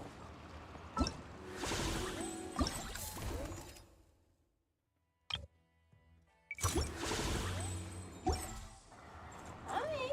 What are you guys doing here? Hey, it's Alice and Nicole! Why, hello, Traveler and Paimon. Are you looking to buy some stuff from Dory? Because I wouldn't recommend it. Oh, quite the opposite. I'm her supplier. Nicole came up with a delightful new pricing method recently, which I've asked dear Dory to try out. We're here today to see how it's all going. What sort of pricing method is that? Curious? Well, allow me to explain. Oh, hell yeah. I love your autism.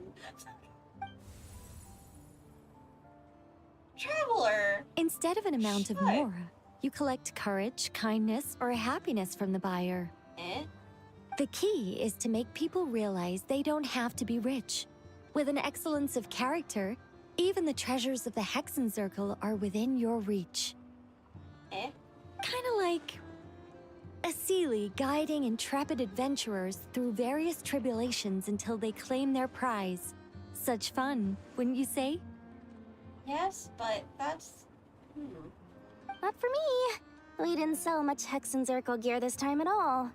At this point, I'll have to whip out some Samara's specialties just to break even. Wait, you're actually losing money, Dory? You're saying our gifts didn't reach that many people? I'm saying we made diddly squat. Hate to break it to you, Miss Mage, but you don't have much of a heck for business. It might not have made much, but this has been quite a fun little experiment. To make it up to you, all the revenue from our merchandise is yours to keep, Dory. Oh, they don't call you a great mage for nothing, Miss Alice. Click, Dory. Oh? The control switch. Oh! Oh no! What happened? It's almost time for the expo to end. I'm asking for half a month's leave once we wrap this up. Finally got time to relax, huh, Yehoda? Yeah, thanks to you. Oh, things are pretty calm right now. Should be smooth sailing from here on out. Sorry, but I've got a problem over here. Same here. Yehoda, you just jinxed it. Someone made off with a batch of my goods using the goods first, pay later method. I thought the guild was the guarantor, but then I went to redeem my money and... no dice. The same thing happened to me. Goods first, pay later. That convenience is for exhibitors only. It works because their goods stored in the warehouse can be used as collateral. The buyer did have guild-supplied certification. In that case, he's one of you. Pick him out of the crowd and we're good to go. The person I talked to was a tall, thin young man, but I don't see him here. The one who bought from me was on the chubbier side. And nope, no sign of him either. Wait, so it wasn't the same person? Miss Yehoda, we need help! Ati went into town a while back, and we haven't heard from him. Oh, they stole his certification after they beat him up. What? Why would he do that? He wanted to use the mora we got from our exhibit to buy everyone a little something in return for looking out for us. So he headed out alone. Gods, this kid... Wait, did he have your certification from the guild with him? Yeah, he's our older brother, so he's in charge of all that stuff. Oh, this is bad. Okay, let's not panic. What happened? Remember those people who targeted Ati a while back? I'm worried they kidnapped him and are using his certification to scam goods off the other exhibitors. Sorry. Oh, this isn't your fault. Should we rescue Ati first? But Notcry's huge. Where would we even start? We could go for the goods first, but we're dealing with a group.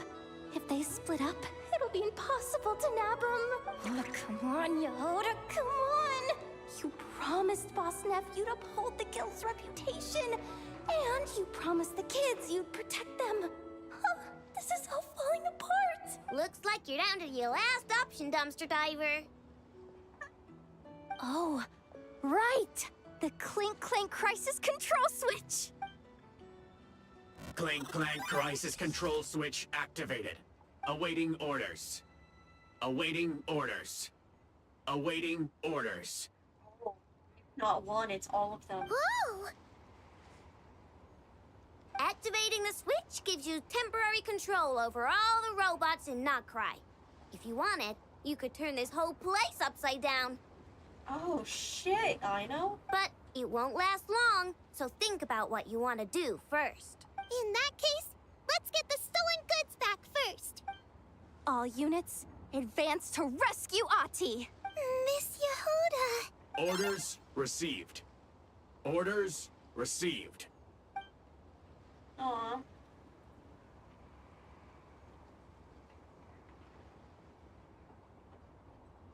Ati! You're all right! Sorry. I made you all worry. Oh, poor baby. If anyone should be apologizing, it's those awful people who took you. You just wanted to repay everyone's kindness. They stole my expo certificate. Did that cause trouble for anyone? Let's just focus on one thing at a time. Inventory complete. All goods have been retrieved. See? Told ya. With the Clink Clank Crisis Control Switch, there's no problem in Notcry you can't handle. With so many bots around, we didn't have to choose between the rescue and getting the goods back. We were able to do both. Oh, thank God. I know. These kids call me boss, and as their boss, it's my job to protect them. No way I'm letting them get in trouble with the guild. Aww, I know you, sweetheart. I love you. Thanks, boss. Aino's a great person to have on your side, huh? To be honest, I could hug you right now. But I think I'll have that vacation first. Oh, right! I owe you a hot dog, don't I? Man, that's definitely a whole shebang.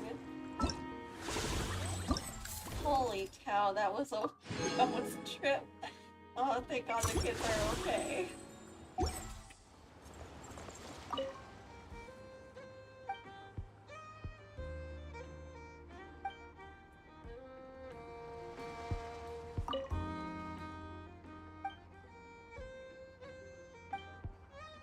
That's a mood, Rhea. If only everybody could get along and not argue.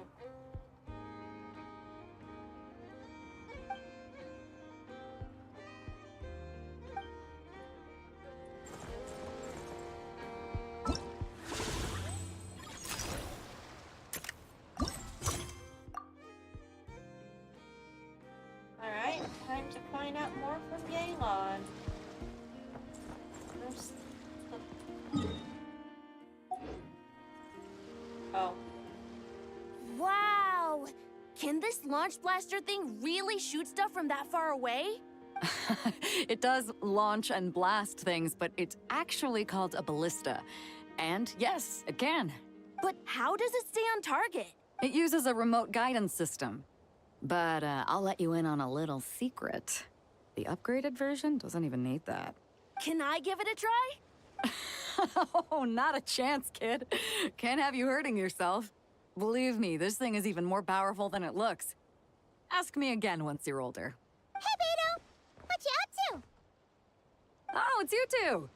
I was just introducing our product to these discerning young customers. Paimon thought you were here for some, you know, fishing? Wait, are these three? What? No, of course not. The kids were just curious, that's all. I'm sorry. Are these three preventing you from doing business? Let me get them out of your hair. Come on. Oh, do we have to? Don't sweat it. They were just curious. I'm happy to tell them more about it. Oh, Baido's such a sweetie. He's so good with kids. No, we've taken up enough of your time already. Neb, don't bother people when they're trying to work, okay? Okay. It was no bother, I swear. In fact, once the expo is over, come find me on my ship, and I'll let you see the ballista in action. How does that sound? How much would it cost? Not a single mora. Really? It's a promise then, miss. Aw, she is such a sweetie. Your vessel. It's a battleship, isn't it? Are you sure you should be bringing children on board? There are children already on board, I'm pretty sure. Why not? Whenever we're docked back in Liyue to pick up supplies, I always let the kids around the harbor come aboard to play. Boy, do they love it. If a kid from Liyue can do it, why not a kid from Sumeru? A battleship may as well be a giant playground to them. Is that so? I've heard that people in Liyue also turn gunpowder into explosive firecrackers and give them to children as toys. Perhaps only the kids back in your home country are lucky enough to look at a giant battleship and see a playground. Oh, there is trauma there. If you're worried about safety, I can... No, I suppose I'm just envious. That's all. I'll be sure to bring them over if we get the chance. Oh, you have trauma, my dude. Seems like he really cares about those kids, huh? Anyway, what did you want to talk about? Oh, just wanted to ask how it's going with the top secret, fishing. Did you reel in the catch of the day yet? They're circling the hook just fine. Just waiting for a bite. Jesus fucking on. Whoa! Where did you come from? Shh. Well, that just proves my point. Something like this would only see more use in Fontaine. The spy. Except you never find something like this for sale there. Better jump on the chance now before it's too late. Excuse me? He's coming this way! Steady now. What? Did I see? That's mighty expensive. Well, no one's forcing you to buy it. If you're not interested, you're free to move along.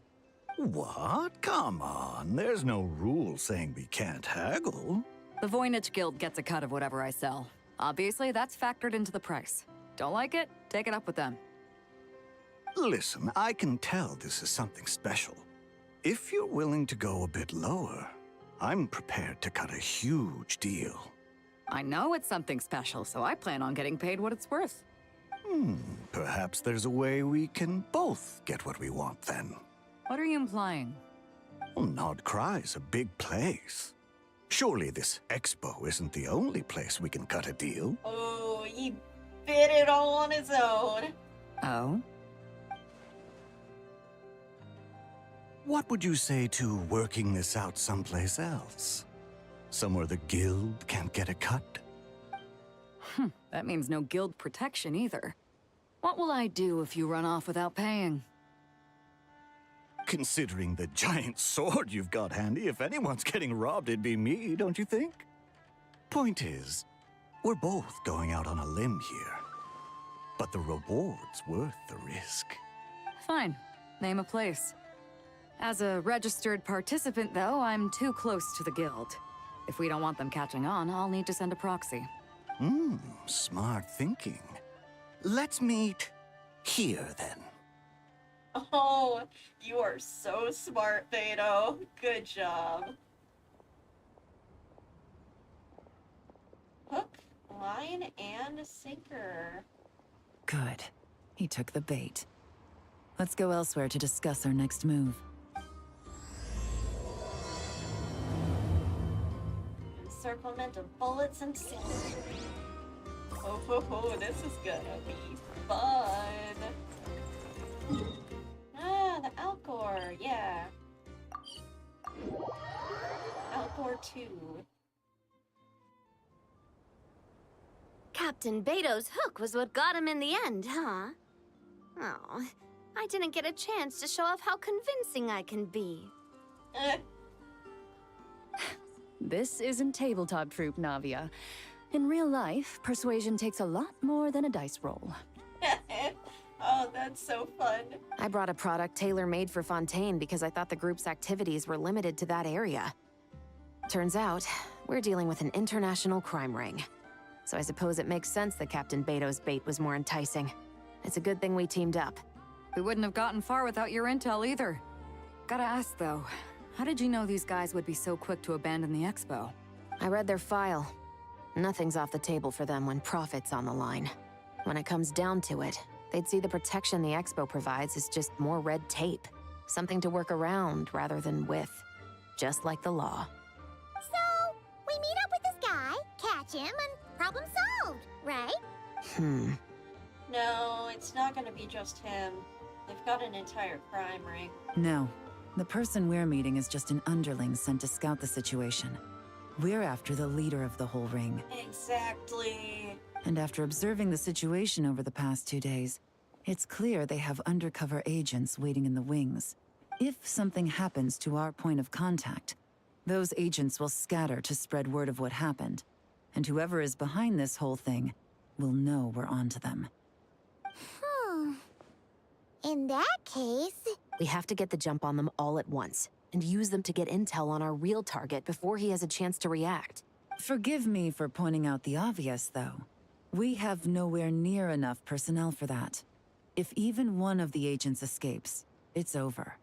Let me guess. You'd rather follow this deal through to the end to lure out the real culprit?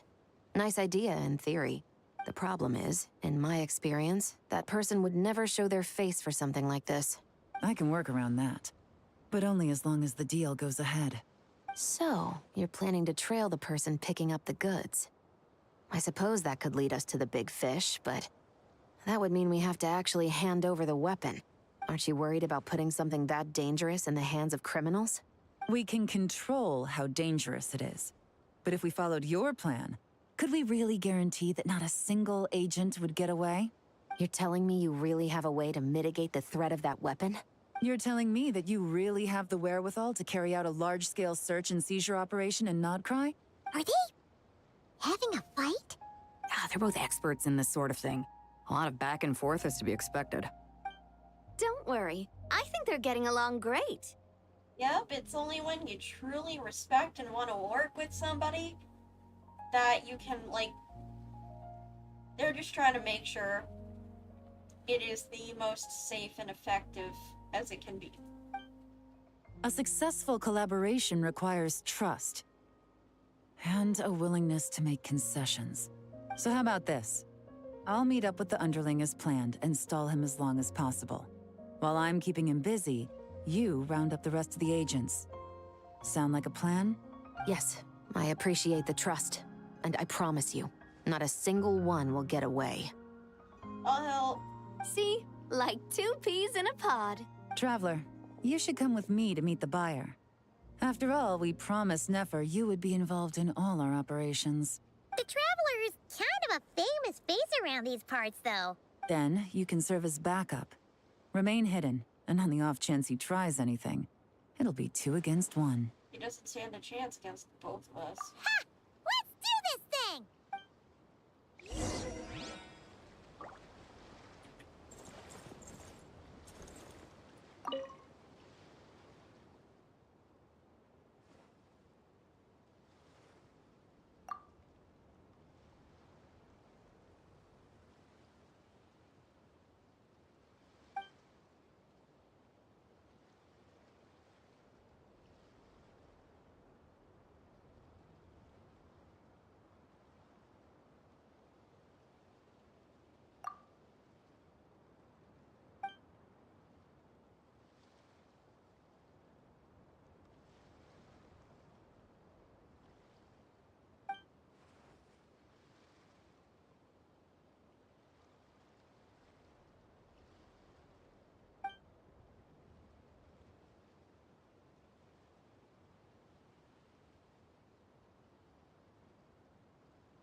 the flagship.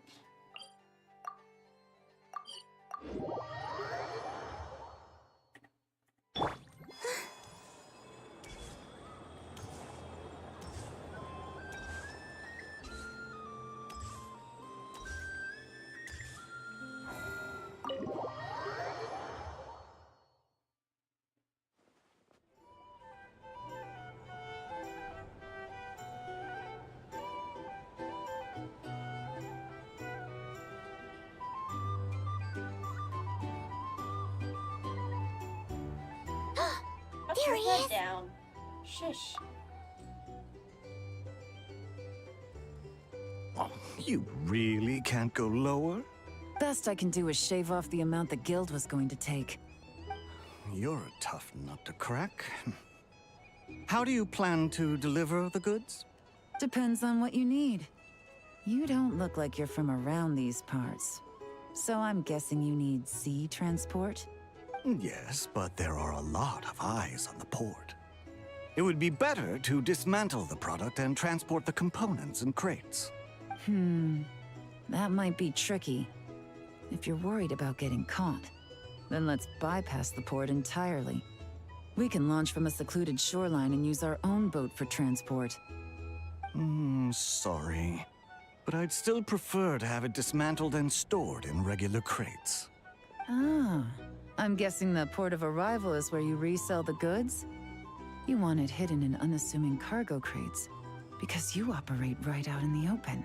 Most of the weapons have come in through Yilong Wharf or Lumidus Harbor, so that seems to check out. Why are you talking to yourself? What are you trying to say? Nothing. Just connecting some dots. I think we're done here. That's our cue.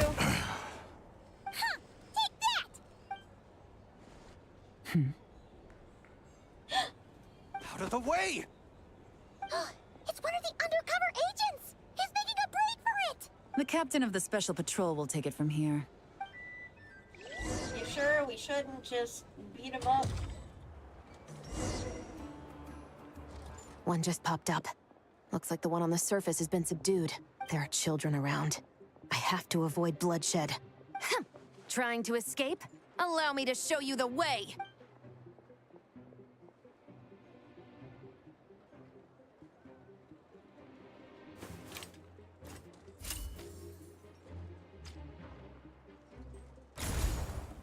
Nope, not this way.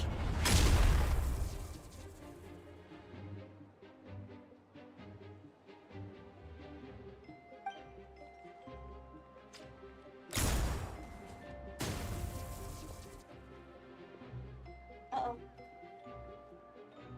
Had enough? Then turn around!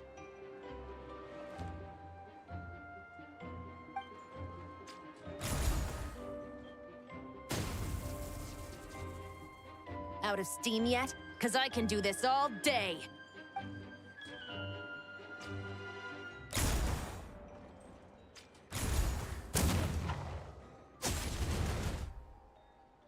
Trapped.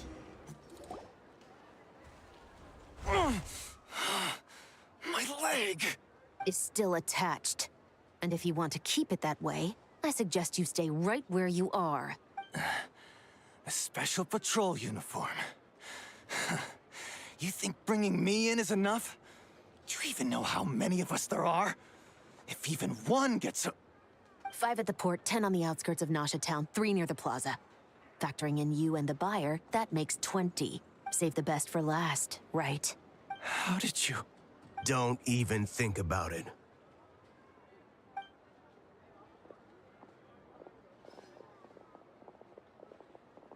The Spina is on the case. Well done, everyone. We appreciate the assist. The boss sends her thanks.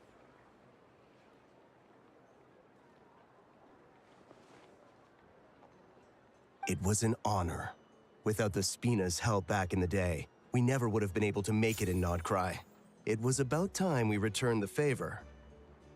Oh, they had members in Nodka. Oh. Oh, that is so... What? I needed to make you seem intimidating to get these local gangs on our side. We've been over this. Yeah, I know. But hearing you call me boss will never not be hilarious. Ugh.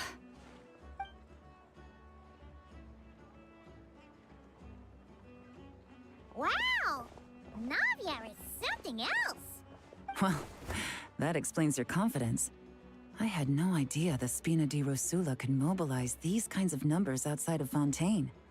This Navia has quite a few tricks up her sleeve. No trade expo rules were broken either. Even if Nefer saw it all unfold herself, we still wouldn't need to explain a thing. Except for the guild's broken signboard, I would imagine. That can be remunerated. It was an unavoidable sacrifice. At any rate, I suppose the next step is to get these birds to sing. Should be an easy job. The Maison Gardiennage has a reputation for highly effective interrogation tactics. And if that doesn't work, I've heard that spies from Liyue have their ways of making people talk as well. Guess that means the operation was a success, right? So far. Once we get someone to reveal who the mastermind behind all this is, that's when the real work begins. I'm sure that person is in hiding somewhere far removed from the expo. But as far as our deal with the curatorium goes, I think that's a wrap. Shouldn't we update Nefer then? First, we need to figure out what we can learn from these agents. We'll be in touch once we have the information. Then we can head to the curatorium together. Sounds good.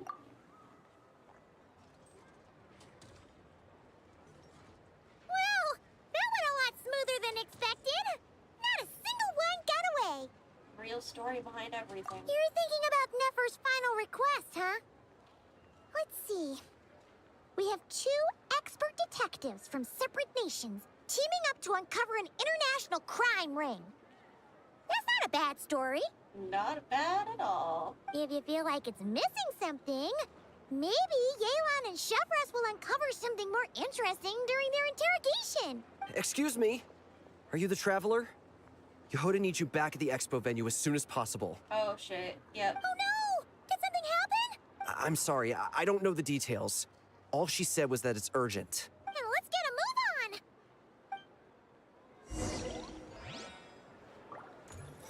Watch it be a nothing burger. Nah, it'll probably be a something burger.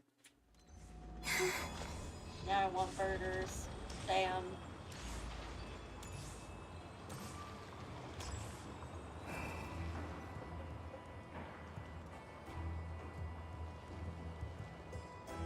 Either I throw the guild under the bus, or I get on the bad side of a terrifying merc captain.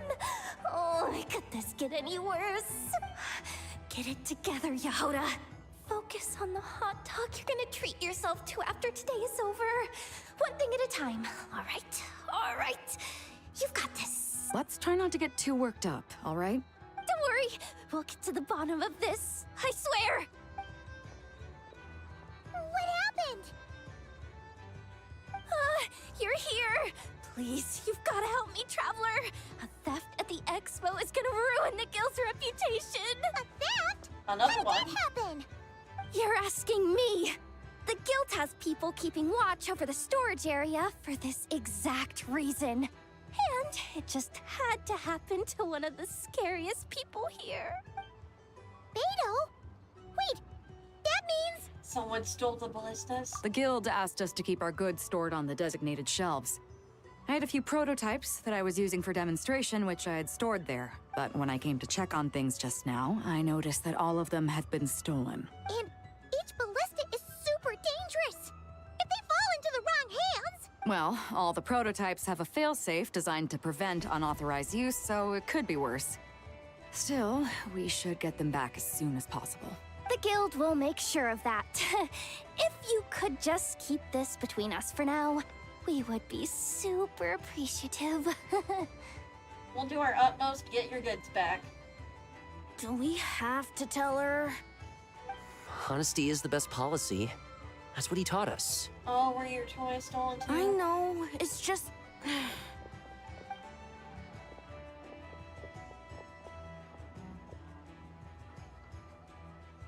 Oh, they look guilty. Miss Yehuda. What are you three doing here? There's something you want to tell me, isn't there? Well, Neb's been obsessed with the ballistas ever since we got here. That's why Uncle Ashvapati told us to come see your booth. It seemed like he was interested in them too, because he even told us what parameters to ask about. Ever since this morning, we haven't been able to reach him. Oh. We wanted to ask Miss Yehuda for help, but then we heard about the ballistas being stolen. Oh no. He's the head honcho criminal. And? I don't think Uncle Ashvapati would do something like that, but... Ashvapati works for the guild. He has access to the storage warehouse, so he could get inside without the guards getting suspicious. But how does he get however many ballistas? Wait, so now it's an inside job? Oh, jeez. The guild is never gonna recover from this. He made those toys the kids were selling, right? They don't look like much on the outside, but I bet they're hiding some serious tech. If he's a tech guy, those fail-safes I mentioned might not have our backs after all. So, this just went from bad to worse. Uh-oh. The question is, was he acting alone, or is he connected to the crime ring? Could be. I mean, let's put it this way. There aren't a whole lot of people that could manage to stay off Yelan's radar. Why don't you take these kids to the curatorium and see what you can learn? I've got things covered here. Got it! Oh, Nefer's secret weapon! They could have something that means something to Hold the up. guy. We can't hold these kids responsible, though. Right? No, of course not, but... how do we explain this? You want to look out for these kids, don't you? I promised I would. Besides, they're innocent in all this. Good, because I'm looking out for them too. That's why I want to find their uncle as soon as possible. No matter what he did or didn't do, it's worse for them if he's missing. I guess we're on the same page then. Take these kids to the curatorium. I'll update Yelan and tell her to meet you there. Will do!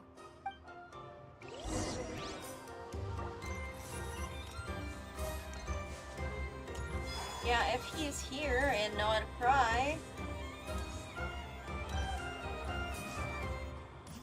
then yeah, a single missed meeting would tip him off.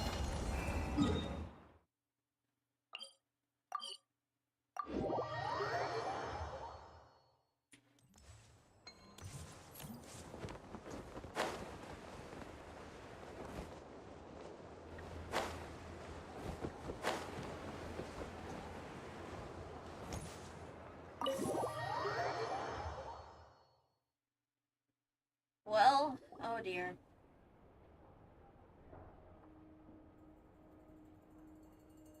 Well, this complicates things. Here I was hoping the trouble would start and end with you two. But no matter. This will all make for a very engaging story. I wouldn't be so flippant. This time, it's one of yours causing trouble. I'm starting to wonder if all those agents we captured were just a distraction, so the real culprit could make their move. It's all still up in the air right now. What can you three tell us about Ashvapati? Uncle Ashvapati isn't our real uncle, but he is our guardian. He adopted us when we were little. He told us we all came from the same band of Eremites in the desert. But apparently, we're the only ones left. Oh, babies. We've been traveling from place to place with him for as long as I can remember. We got to Nagcry not too long ago. Their eyes. What about them? I'm just reminded of something. Oh. Oh, were they the kids survivors of the tribe that Nefer destroyed? About a decade ago, there was a band of Eremites who, seemingly out of nowhere, gained technological capabilities far surpassing those of other groups. Leveraging that advantage, they built a number of highly advanced weapons and sold them to the highest bidder. The conflicts in the desert became even bloodier as a result.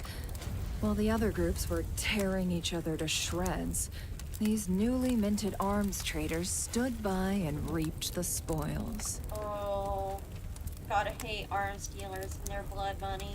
But before long, their own weapons were turned against them. And as the flames of conflict engulfed the desert, the group met their end.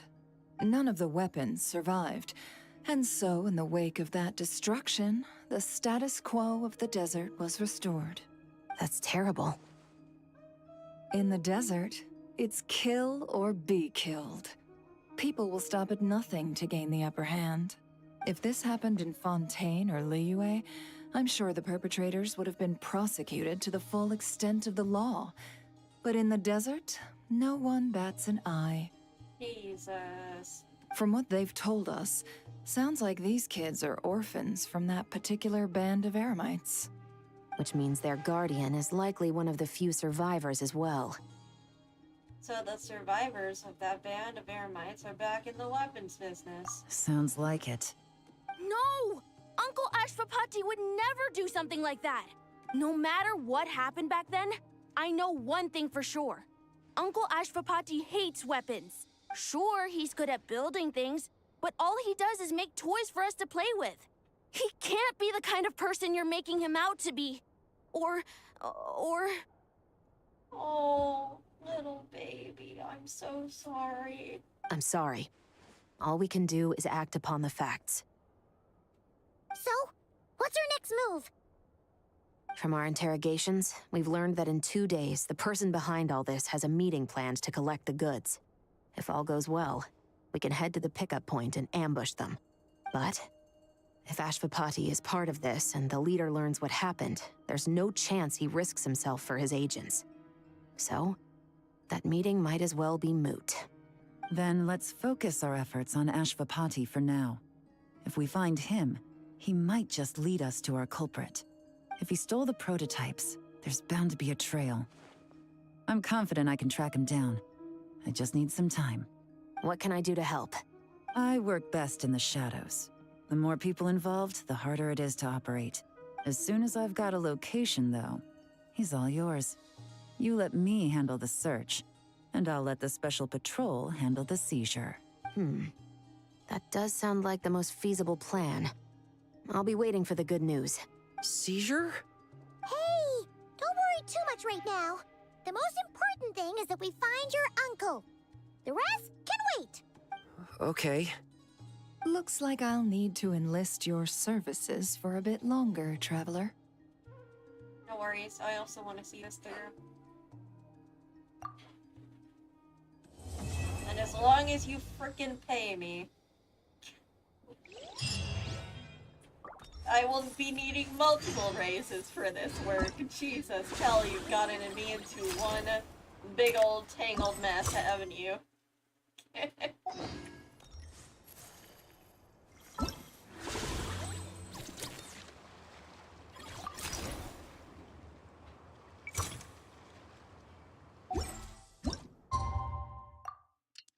Alright. Let's see when we get the good news.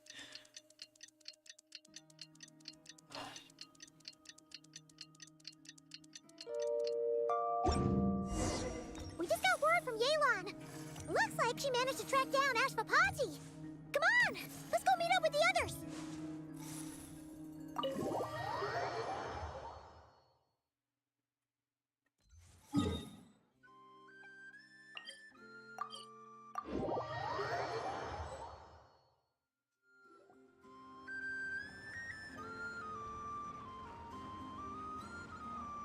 Took me a bit longer than I expected, but I found where he's hiding.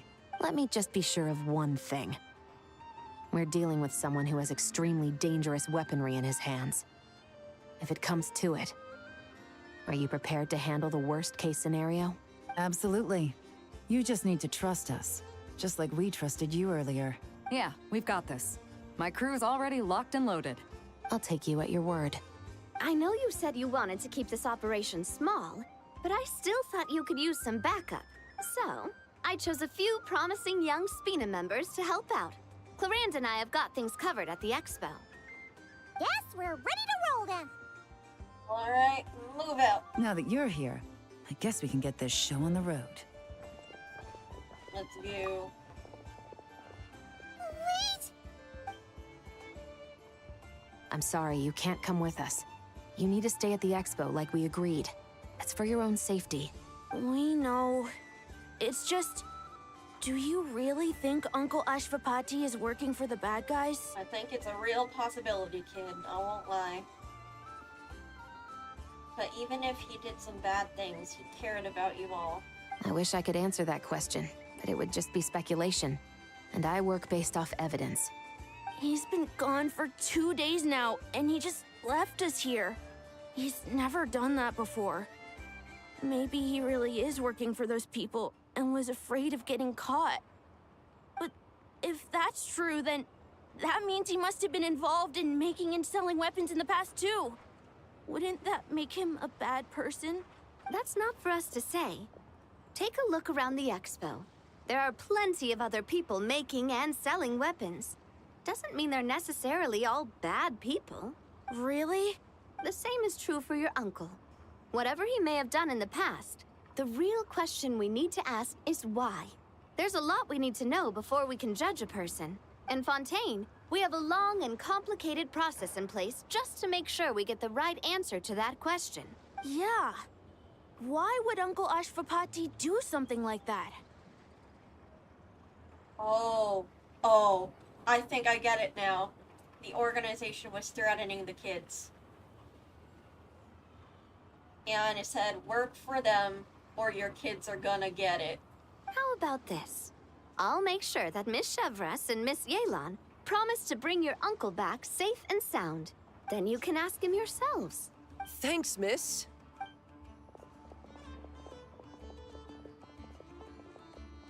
This situation is complicated and unpredictable. Isn't it a bit early to be making those kinds of promises? Well, we'll need to interrogate him anyway, and to do that, we need him alive. It's all right. We're prepared for whatever we might face. Regardless, it's a promise we have to keep.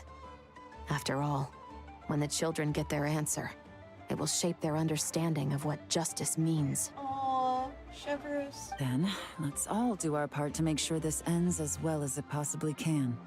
Hell yeah. For the kids. For justice. Hell yeah.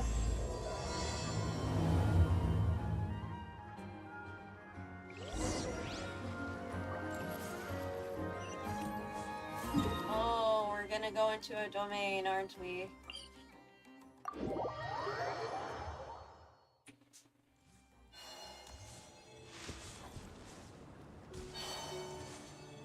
No?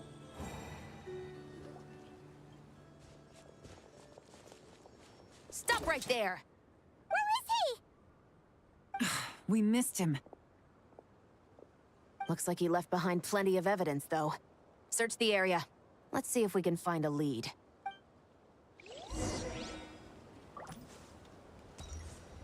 I just found a potato.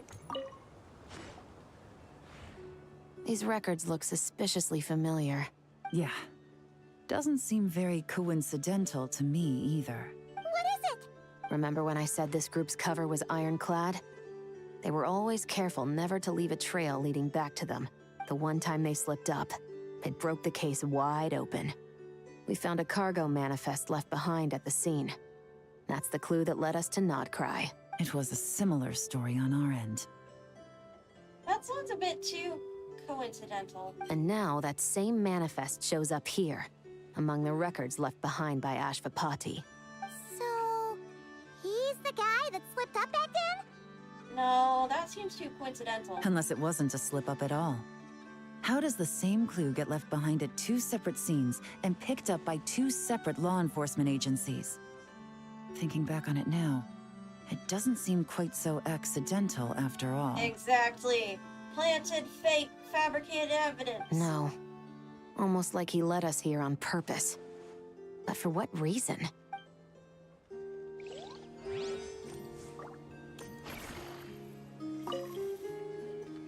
Hey, there's a letter here. Look at how it's positioned.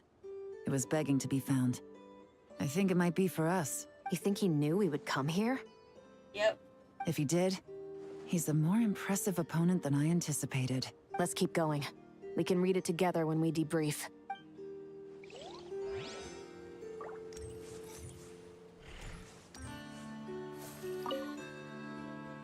Wait! Is this what Paimon thinks Yeah, it no. is? This is way too coincidental. I think somebody's being framed. It's the display model that goes with the prototype. Guess that does make him our thief.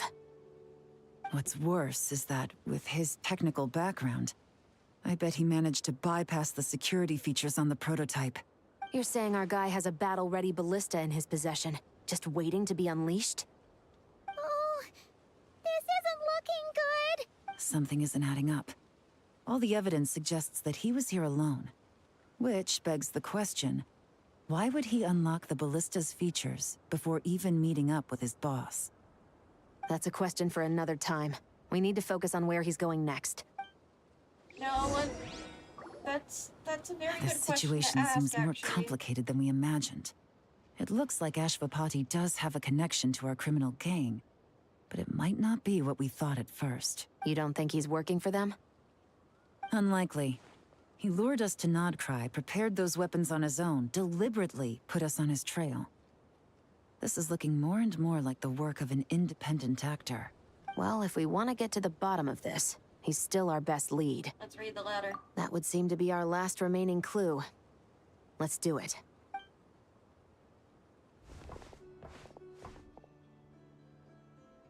To the officers of the Special Security and Surveillance Patrol and the Liyue Qixing, you certainly live up to your reputation. Within a single day, you were able to eliminate over half of the gang's forces. I appreciate the effort. Oh. I doubt my secret hiding spot will be a secret much longer. So I suppose it's my turn to throw my hat in the ring. I'm just glad I no longer have to run. So, before my day in court is upon me, allow me to confess to my crimes. Oh shit. What? Is this a cutscene? It all started with a Kashara War researcher, expelled from the academia for violating a taboo. Wait. Totore?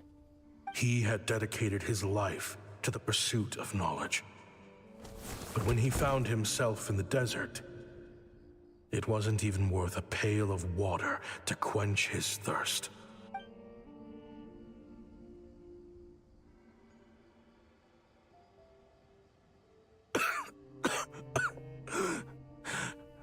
Could you spare some water? Oh! No, it's I'm him! a Kashara War researcher. If you need something, I could. Researchers like you are a dime a dozen. Smart as a whip until you find yourself in the desert. Then, you're lucky to survive the night. Are you mocking me? No, son. Just still trying to figure out why I've got such a soft spot for strays like you. Here, give me your canteen.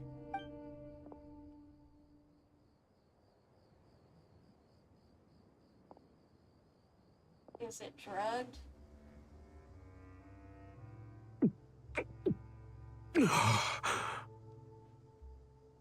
You got somewhere to go? Not really. Thanks to this water, though. At least I can rule out the bottom of a vulture's stomach. Aww. Now you're talking like desert folk. You could always join my band of misfits. Hey, wanna say it? What would I do? Gather food, guard our water source, just like everyone else I've taken in. Of course, if you have something you're good at, you're welcome to show it off. Every little bit helps. All I know is weapons. Weapons? Yeah. I love studying them. Big and powerful ones, small and deadly ones, old ones, new ones. I believe the essence of Kashara War research is embodied in weaponry, and the pursuit of this kind of technology is what pushes the world forward. Oh, that kind of unethical bastard. My lifelong goal has always been to become a foremost expert on all kinds of weapons, so I can invent even more advanced ones. So I might have borrowed a few sensitive techs without permission, but you see the vision, right? The higher-ups in the academia just didn't understand. The academia could have 1,001 reasons for exiling you out here, and it still wouldn't matter to me, son. All I care about is what this specialty of yours can do for us. I can help upgrade your weaponry. That should come in handy in a dangerous place like the desert, surely.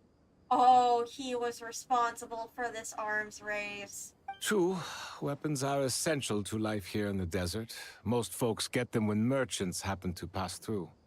But when it comes to protecting the people here, this scimitar in my hand is more than enough. The kind of weapons you're talking about are overkill for a place like this. Overkill? Really? Our group is lucky. Our ancestors learned how to protect the oasis from the sandstorms to prevent it from drying up. Plus, we're pretty far off the beaten path. Helps us avoid conflict with other bands of Eremites. All in all, we don't have to travel to find water. We don't have to fight off other desert folk. It's a real place to call home. There are plenty of ways to die in the desert, but behind a lot of them lies too much ambition. So, having somewhere to settle down is more than enough for me. He is very wise. So then how did it come to... I see. Guess I could do some odd jobs then. I've heard you Kasharawa scholars are handy with all kinds of gadgets. You could always make something for the kids. You mean, like, toys? Yes, if you wouldn't mind. It'll give them something to do. Life can get boring out here. All right, then. No.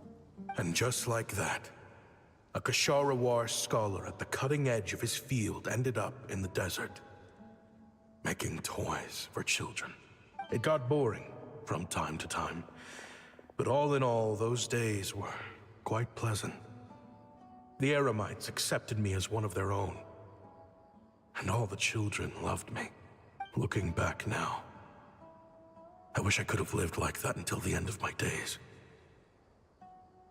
But then, those despicable people showed up, and it changed everything. Oh, it was a different group that showed up and kidnapped him because they heard he can make weapons.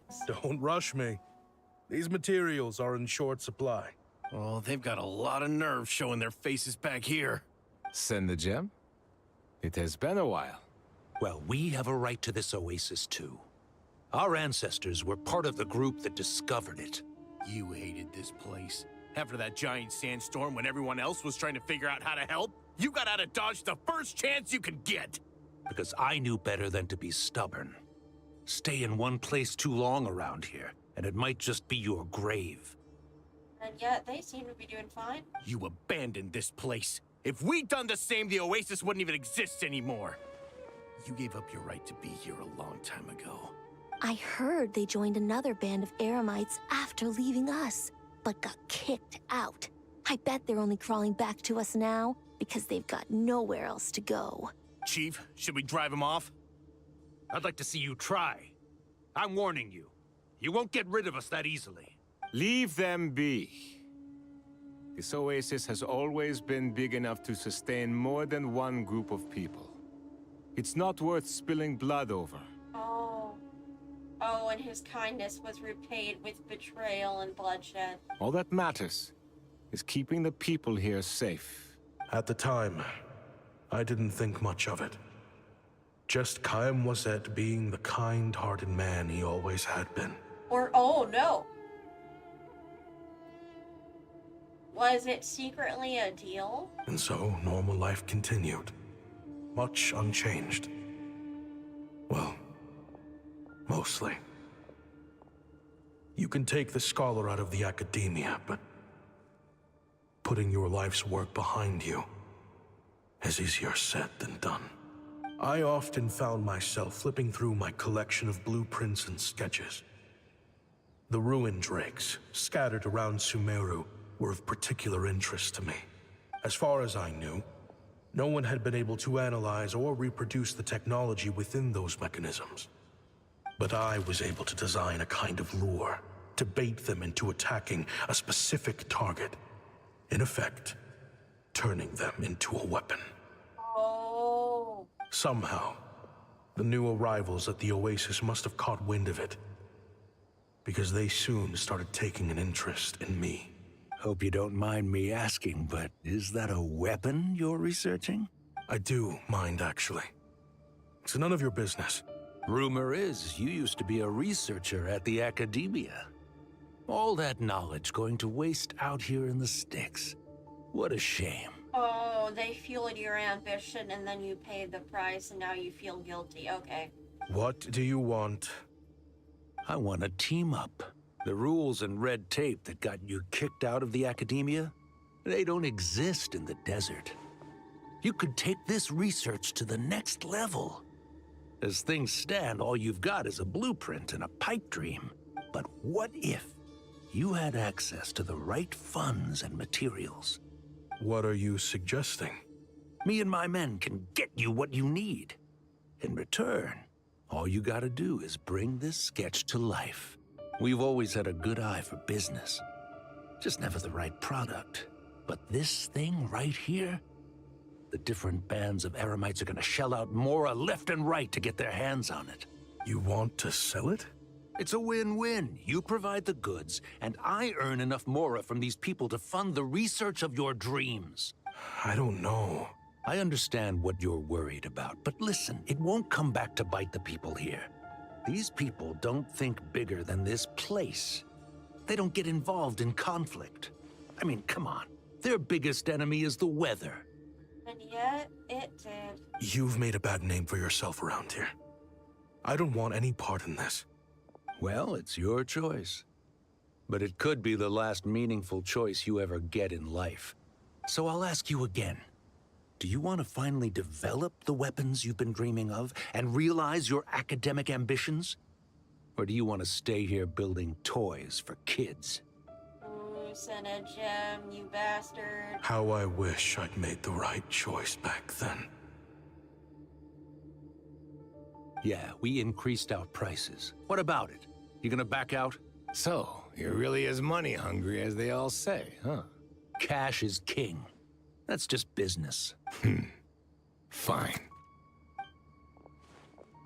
I'm done. I want out. What are you talking about? We're making bank here. I know what the weapons have been used for, and I refuse to be an accomplice to all this any longer. An accomplice? Listen, that's got nothing to do with us. People would be at each other's throats with or without our weapons. So they die to a machine instead of a scimitar. What difference does it make? Can't you sell more than just weapons? Surely this can't be all the Eremites are interested in buying. If you want to make the big Mora, you gotta push what sells. That's just how it is. And that right there is why I want out. Fine. I've made more than enough to leave this dump in the dust anyway. If you want out so bad, have it your way. Oh, and then they got mad, they stopped. What was that? Or no. Oh. Oh. Gem. He attacked the people he called family.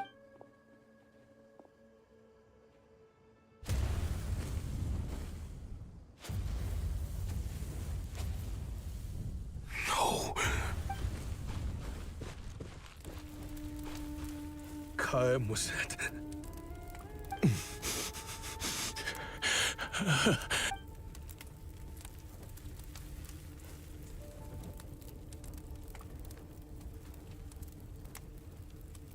How did this happen?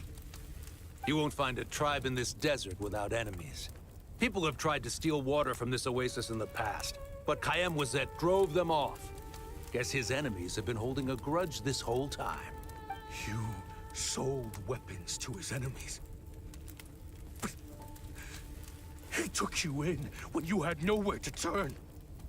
You owe him your life. Why would you do this? greed and selfishness, and they took advantage of him from the beginning. It was the perfect excuse to drive up the price, that's why. It was only later that I found out. This wasn't the first time Senegem and his men had turned around and stabbed their allies in the back.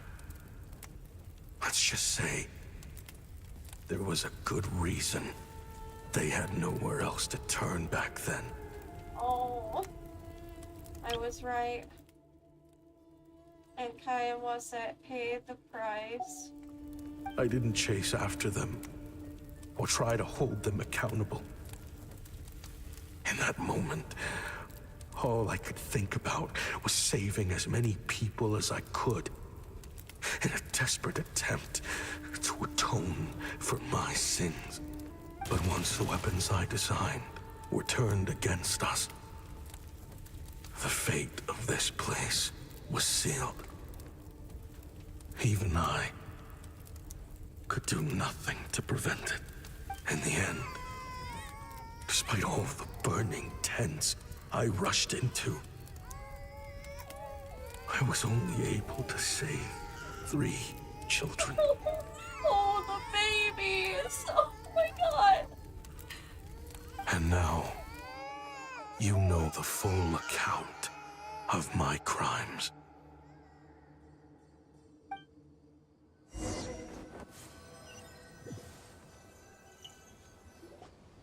I've been raising them ever since, while attempting to hunt down the men who made them orphans in the first place.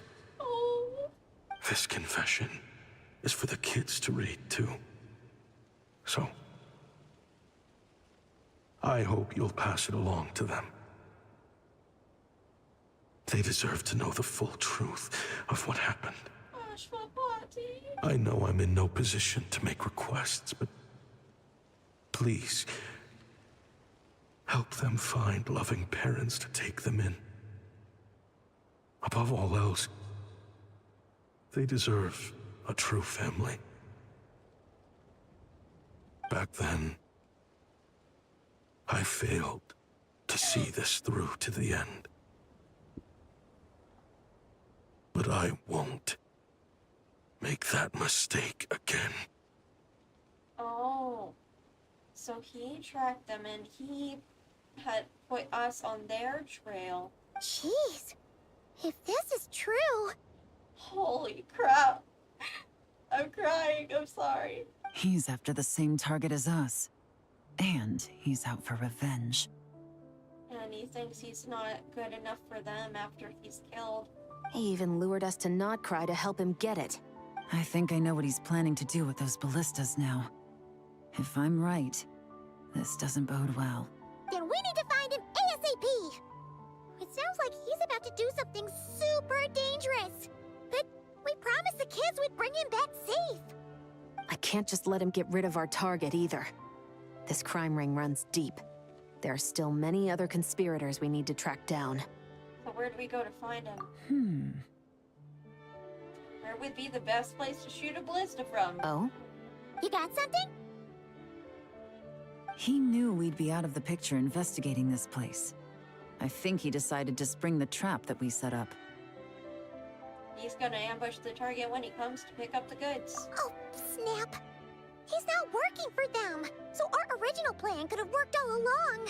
The meeting will be happening any time now. Quick, we need to head to the rendezvous point.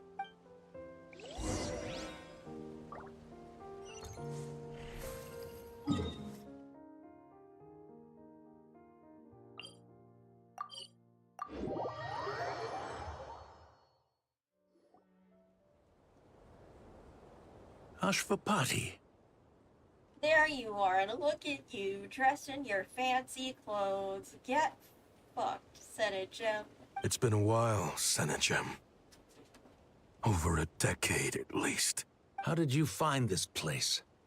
All these years. And the signal you use for the meetup point still hasn't changed. All I had to do was pose as your point of contact and fish a time and date out of that scout you sent. Useless bunch of idiots. Just wait until my backup gets here. Oh, I think that might take a while. The Fontaine and Liyue authorities have your men locked down tight. Every last one. No. There's no way the cops could have known we'd be here. Yeah, when he... Unless, of course, someone deliberately left a trail of clues, leading them straight to the expo. That would be a different story, now wouldn't it? You clever man. If they hadn't taken your agents out of the equation, I doubt I would have been able to lure you here. So now what? You gonna turn me in, too? Nah, he's gonna get cold, bloody revenge and also kill himself in a murder-suicide. No. The authorities can have your men. But you're mine. Is that for Tui Tech? Looks like your skills are as good as ever. Listen, I know you're mad that I've been racking up Mora without you all these years, but it looks like you still got it. If you want back in, we can work something out. All these years, and that's still all you think about. That's still what you think he wants, even though he left you because of the absolute atrocities you've committed. Oh, you deserve everything you're gonna get and more. After everything that happened, what makes you think I would want back in? No, this is revenge. This is justice. Because what's the alternative? You're not here for revenge, are you? After Kayemwazet took you in, you really convinced yourself you were one of them, huh? What you should have learned is that banking on loyalty and belonging is a losing hand. Better to cash out before you're in the hole. You think people are just financial investments, huh? Well, let's see if there's a bounty on your head. In the desert, my people live by one rule and one rule alone. The last laugh doesn't go to the righteous. It belongs to the one who knows how to cut their losses. Just look at me. When there's Mora to be earned in the desert, I'm a desert folk. When the opportunities in Fontaine are sweeter, I'm a Fontainian. You think everyone is as much of a lowlife as you? A lowlife? There's nothing Mora can't buy, Ashvapati. That includes prestige. You're talking to a renowned Fontainian philanthropist who lives in the Vasari Passage and spends his days going from one grand banquet to the next. Nobody who counts would dare call me a lowlife. I think Newfoundland would have a very different opinion on that, sir. Are you done? Clearly there's no reasoning with you. Fine. Have it your way. But if you want me dead so bad, why'd you come to face me alone? That wasn't the wisest decision now, was it? Because he's gonna commit a murder-suicide. Yay! Don't you worry. I brought plenty of firepower with me. You could have brought a whole army for all I care. These weapons will bury every last one of you! Oh, you go, sir. I mean, totally.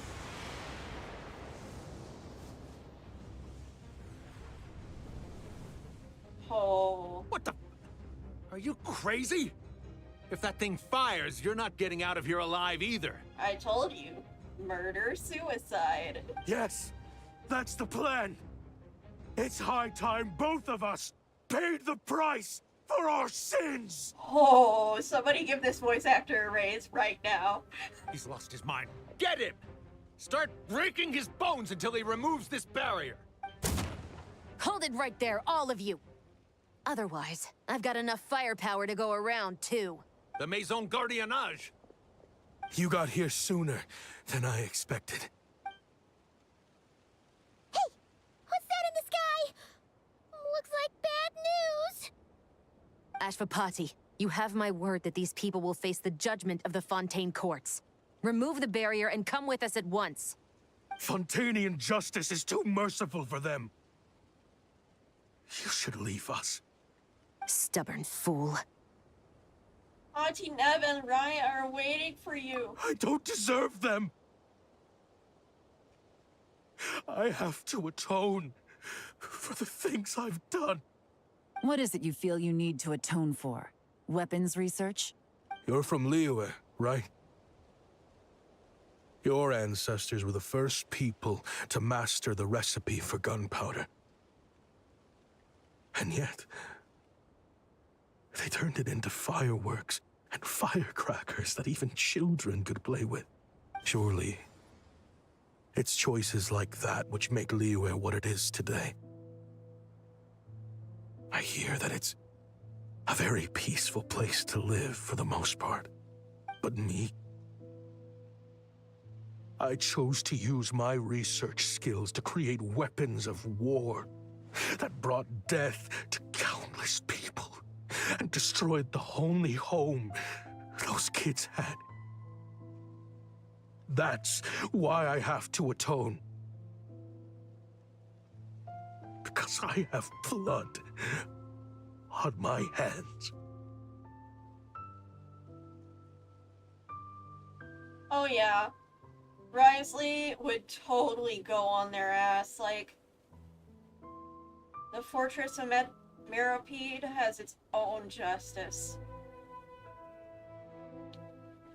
That they happily watched as kids were slaughtered. Innocent women and children. And, oh yeah, no. They'd get fucked up.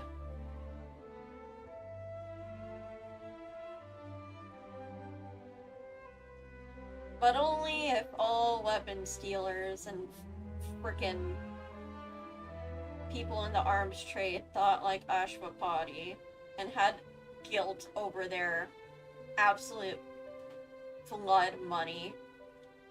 But nah, can't have that in real life. Instead, we have giant mega corporations getting rich. Even I feel an amount of guilt because I found out later that my dad actually worked for one of those freaking bastard companies. And my childhood was partially funded off of blood money. How fucked up is that? Like, yeah. Ah, man.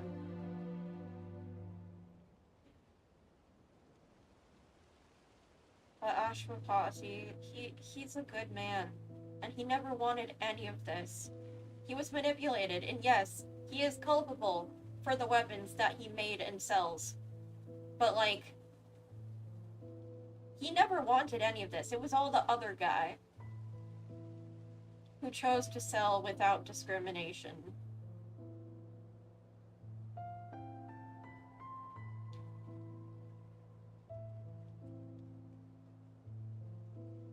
Man. He does need to repay for all of the damage his weapons have done. But there are other things he can do to atone. Like raising those kids. Those kids who he is the only family they have.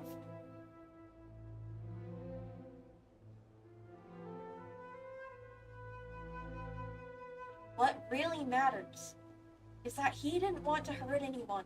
He regrets it, and he wants to make up for it. And with his knowledge and level of skill, he could do a lot of good things. Things that aren't weapons. Or even just helping protect the world against these gigantic threats of gods and monsters.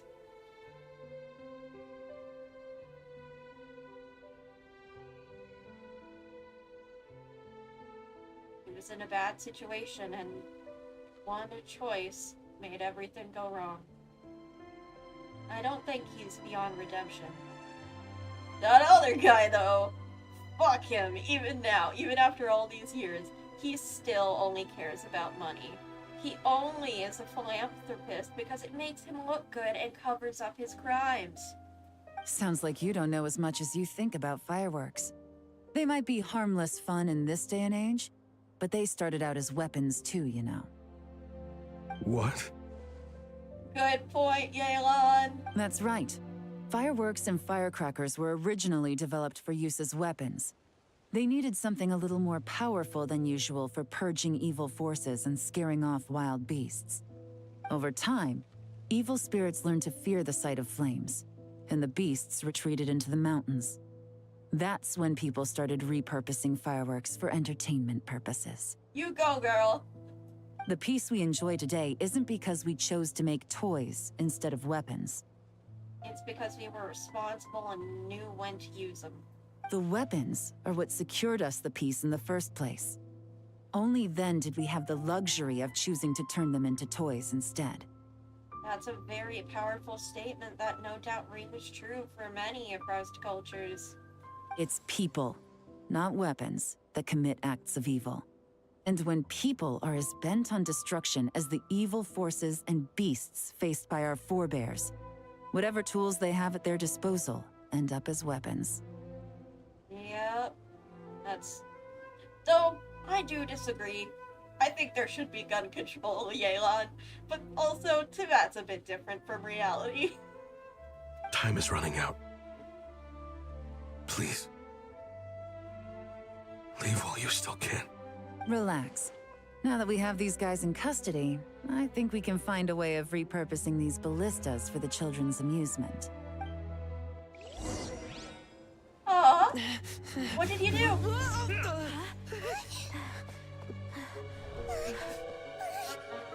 Oh, this fucker. Oh, hell yeah! You go, little butt!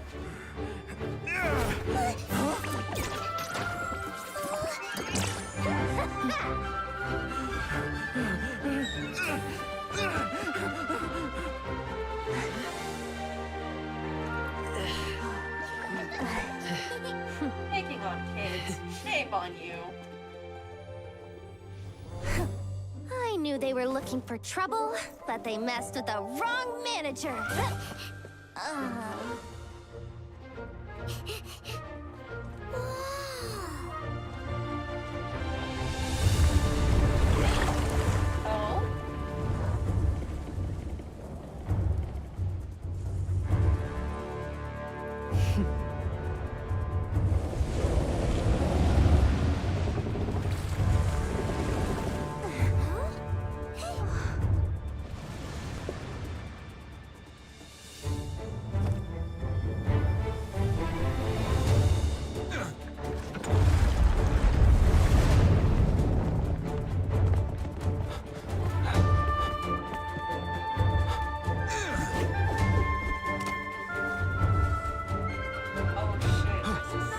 Captain, we're in position!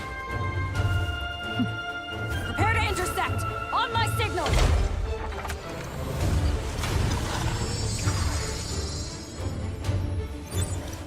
Oh, anti-aircraft missiles. Fire!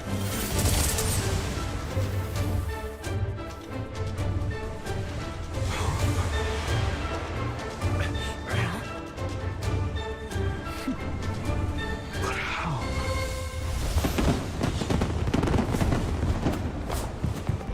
Turn them into beautiful fireworks.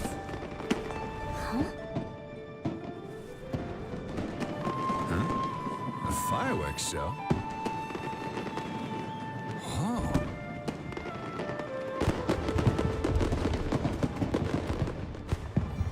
It is! I showed him that philosophy firsthand. Weapons can be turned into fireworks. Recording mode on. Has this always been part of the show?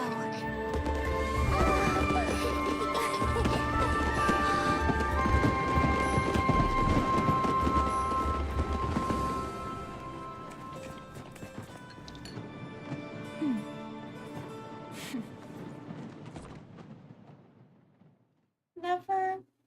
Did you know about this all along? No funny business.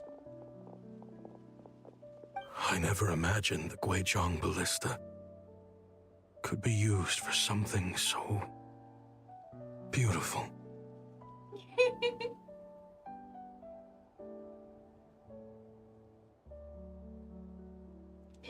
Nah, I don't think I saw it coming. I thought they were gonna, like, evacuate. If you'll agree to come with us and answer some questions, it would be a big help to our investigation. Of course. You'll have my full cooperation. I know I'm guilty. Just not sure of the precise crime at this point. Honestly, me neither. I'm sure a case like yours would have Fontaine's top legal experts scratching their heads. As for these arms dealers, though, I can confidently say that none of them will be getting away with this. So at least you can take some solace in that. I know. There's no sentence the court can give them that will satisfy you. But at least the trial will be a public declaration of their crimes and the punishment they will receive. The victims deserve that much. Aww. Shivers. You bring justice with compassion. And that's how it should be. Considering the alternative was them dying in obscurity to a revenge killing with no one left behind to tell the story. This looks more like real justice to me. I guess you're right. Aww. Yay. Aww. This was so good. I am so glad I did not skip this event. Yep, they won't be getting away with it, and they will be... They'll probably be getting life sentences, right? Probably. Considering the, vastness of their crimes. Though, depending on who they run into near the fortress, their lives might not be so long. I know even in real prisons, those who harm children tend to end up on the wrong What do you side think of they did with Ashvapati in the end? Let's go ask them for an update. Oh? What's this new track? Or, no, is it not a new track? I think Huh.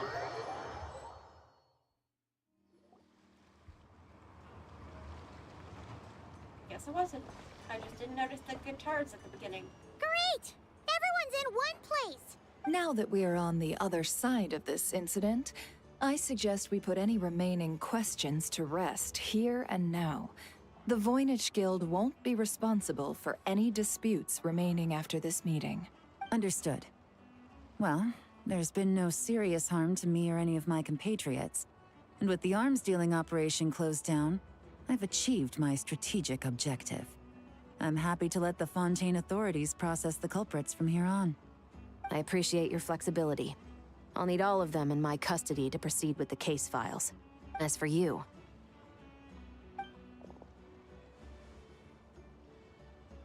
Aww. Given your association with the Voynich Guild, I suspect the boss of the Curatorium might raise some objections if I insisted on bringing you into custody as well. Then what do you propose, Miss Chevreuse?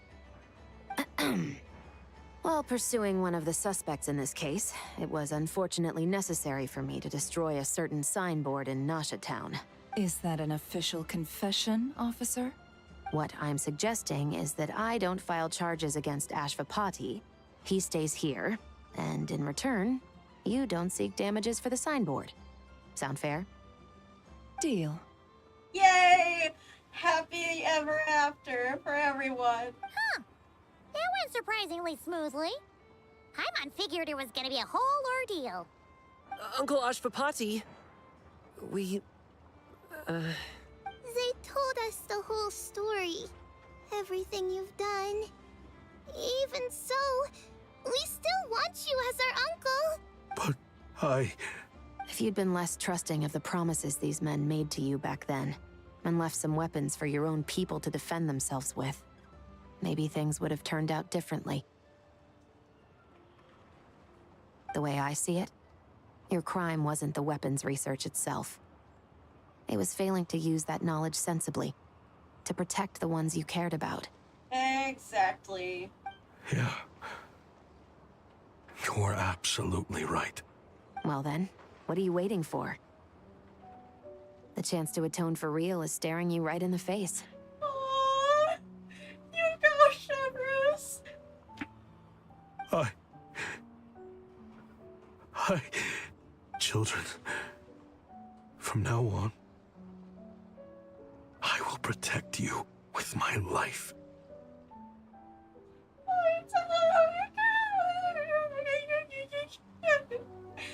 Sorry, I'm crying again. Traveler, Yelan. On behalf of the Fontaine authorities, it has been a pleasure working with you both. I wish you all the best. A pleasure as always, Shivers. Yeah, she always rules. I have plenty of other business to attend to, so it's probably about time I got going as well. Shivers See ya. always rules in every single event. Man, she's so underrated. And sure, she's not one of my favorite characters that I constantly obsess over and gnash my teeth chewing on. But like, I love her. She's so good. Looks like you're a free man. I guess, but even if they won't arrest me, I still have a lot to answer for. I joined the Voynich Guild with my own agenda and nearly ruined their reputation. Are you really gonna let me get away with that?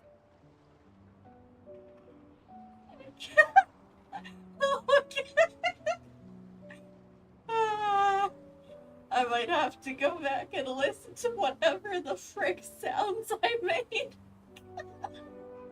I just give a blabbering mess. But it's so good. After you joined us, it didn't take me long to find out that you'd lied about nearly everything. Everything except your desert origins. That turned out to be true. I actually consider the desert my home too, so I was interested to learn who the real Ashvapati was. So you knew about this all along. Thanks to the Traveler, I now know the full story. And my, what a story it is. Granted, the final chapter caused us a fair amount of trouble. But hey, sometimes that's the price you pay for a good ending. Aw, never. Are you serious? I mean, obviously I can't let you stay in the guild. Not after all the rules you broke. I completely understand. I'd recommend that you take these kids back to the desert. Why? The desert has been plagued by seemingly endless conflict since as far back as I can remember. But your story offers a glimpse of a different way of life. Maybe there really is hope for peace in the desert. The Sumeru of today is a different world than what it once was. With Lesser Lord Kusanali at the helm, who knows where the possibilities end? Maybe you could rebuild the home these kids once knew. I'm flattered, really. But that was a lifetime ago. I'm sure the sandstorms will have buried any last trace of that oasis by now. Sure. We could put up a few tents and call it a settlement. But what then? It would be a brutally harsh existence. There's no way around it. Where there's Mora, there's always a way. Hello, my dear customer. Why don't you discuss your needs with me? If you can dream it, you can buy it. So Mora is the answer, huh? All right. Say I wanted to buy a hometown for these children. You telling me I can buy that from you? Don't take her so literally. She's just doing her sales pitch. Sure can. Huh?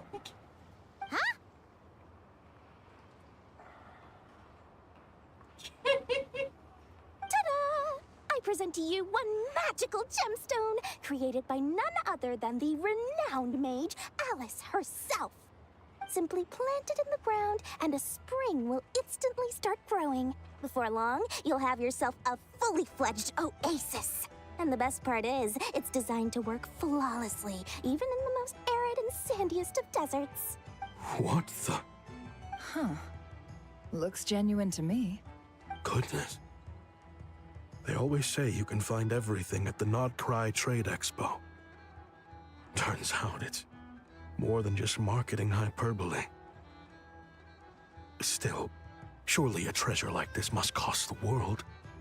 As much as I'd love to buy it, I don't think I'm the kind of clientele you're looking for. Oh, what the Hexen Circle was talking about earlier. Paying with kindness and a character. Actually, this could be your lucky day. The mage who tasked me with selling this insisted on setting the price herself, and she priced it as whatever keeps the kids happy.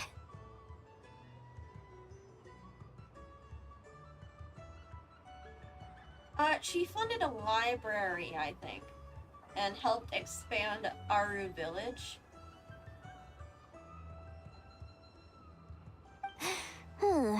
Needless to say, I could have found far more lucrative options. But alas, none of them would be worth breaking a promise to a mage over. Whatever keeps the kids happy? So what is that in Mora? Good question. I got it! How about I charge you whatever you three kids earned at the expo? Then you can say you bought back your hometown through nothing but your own hard work. I think that would keep the kids very happy indeed. Wouldn't you agree? Deal! Yay! Hooray! Well, this was a strange turn of events. You never know what to expect with Dory. I think it's safe to say that this was one of the more memorable trade expos. Oh yeah, you bet. Aw, look at that. Look at everyone. Navi and Clorand. And Nefa and Yehoda and Aino. And up there there's Chevrus and Yelan and Beto. And of course, the kids. Ashwapati, Dory, the Traveler, Paimon, and Nefer. Now that was a good story. Definitely worth your money, Ada. An effort, Nefer. Aw, man, that was great. Thank you so much for watching. Oh, that was wonderful. Alright.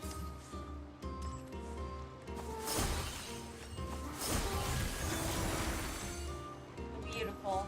Wonderful. A+, 10 out of 10 event. Alright. Thank you so much for watching and have a good day. Bye-bye now. Good morning, good evening, and good night.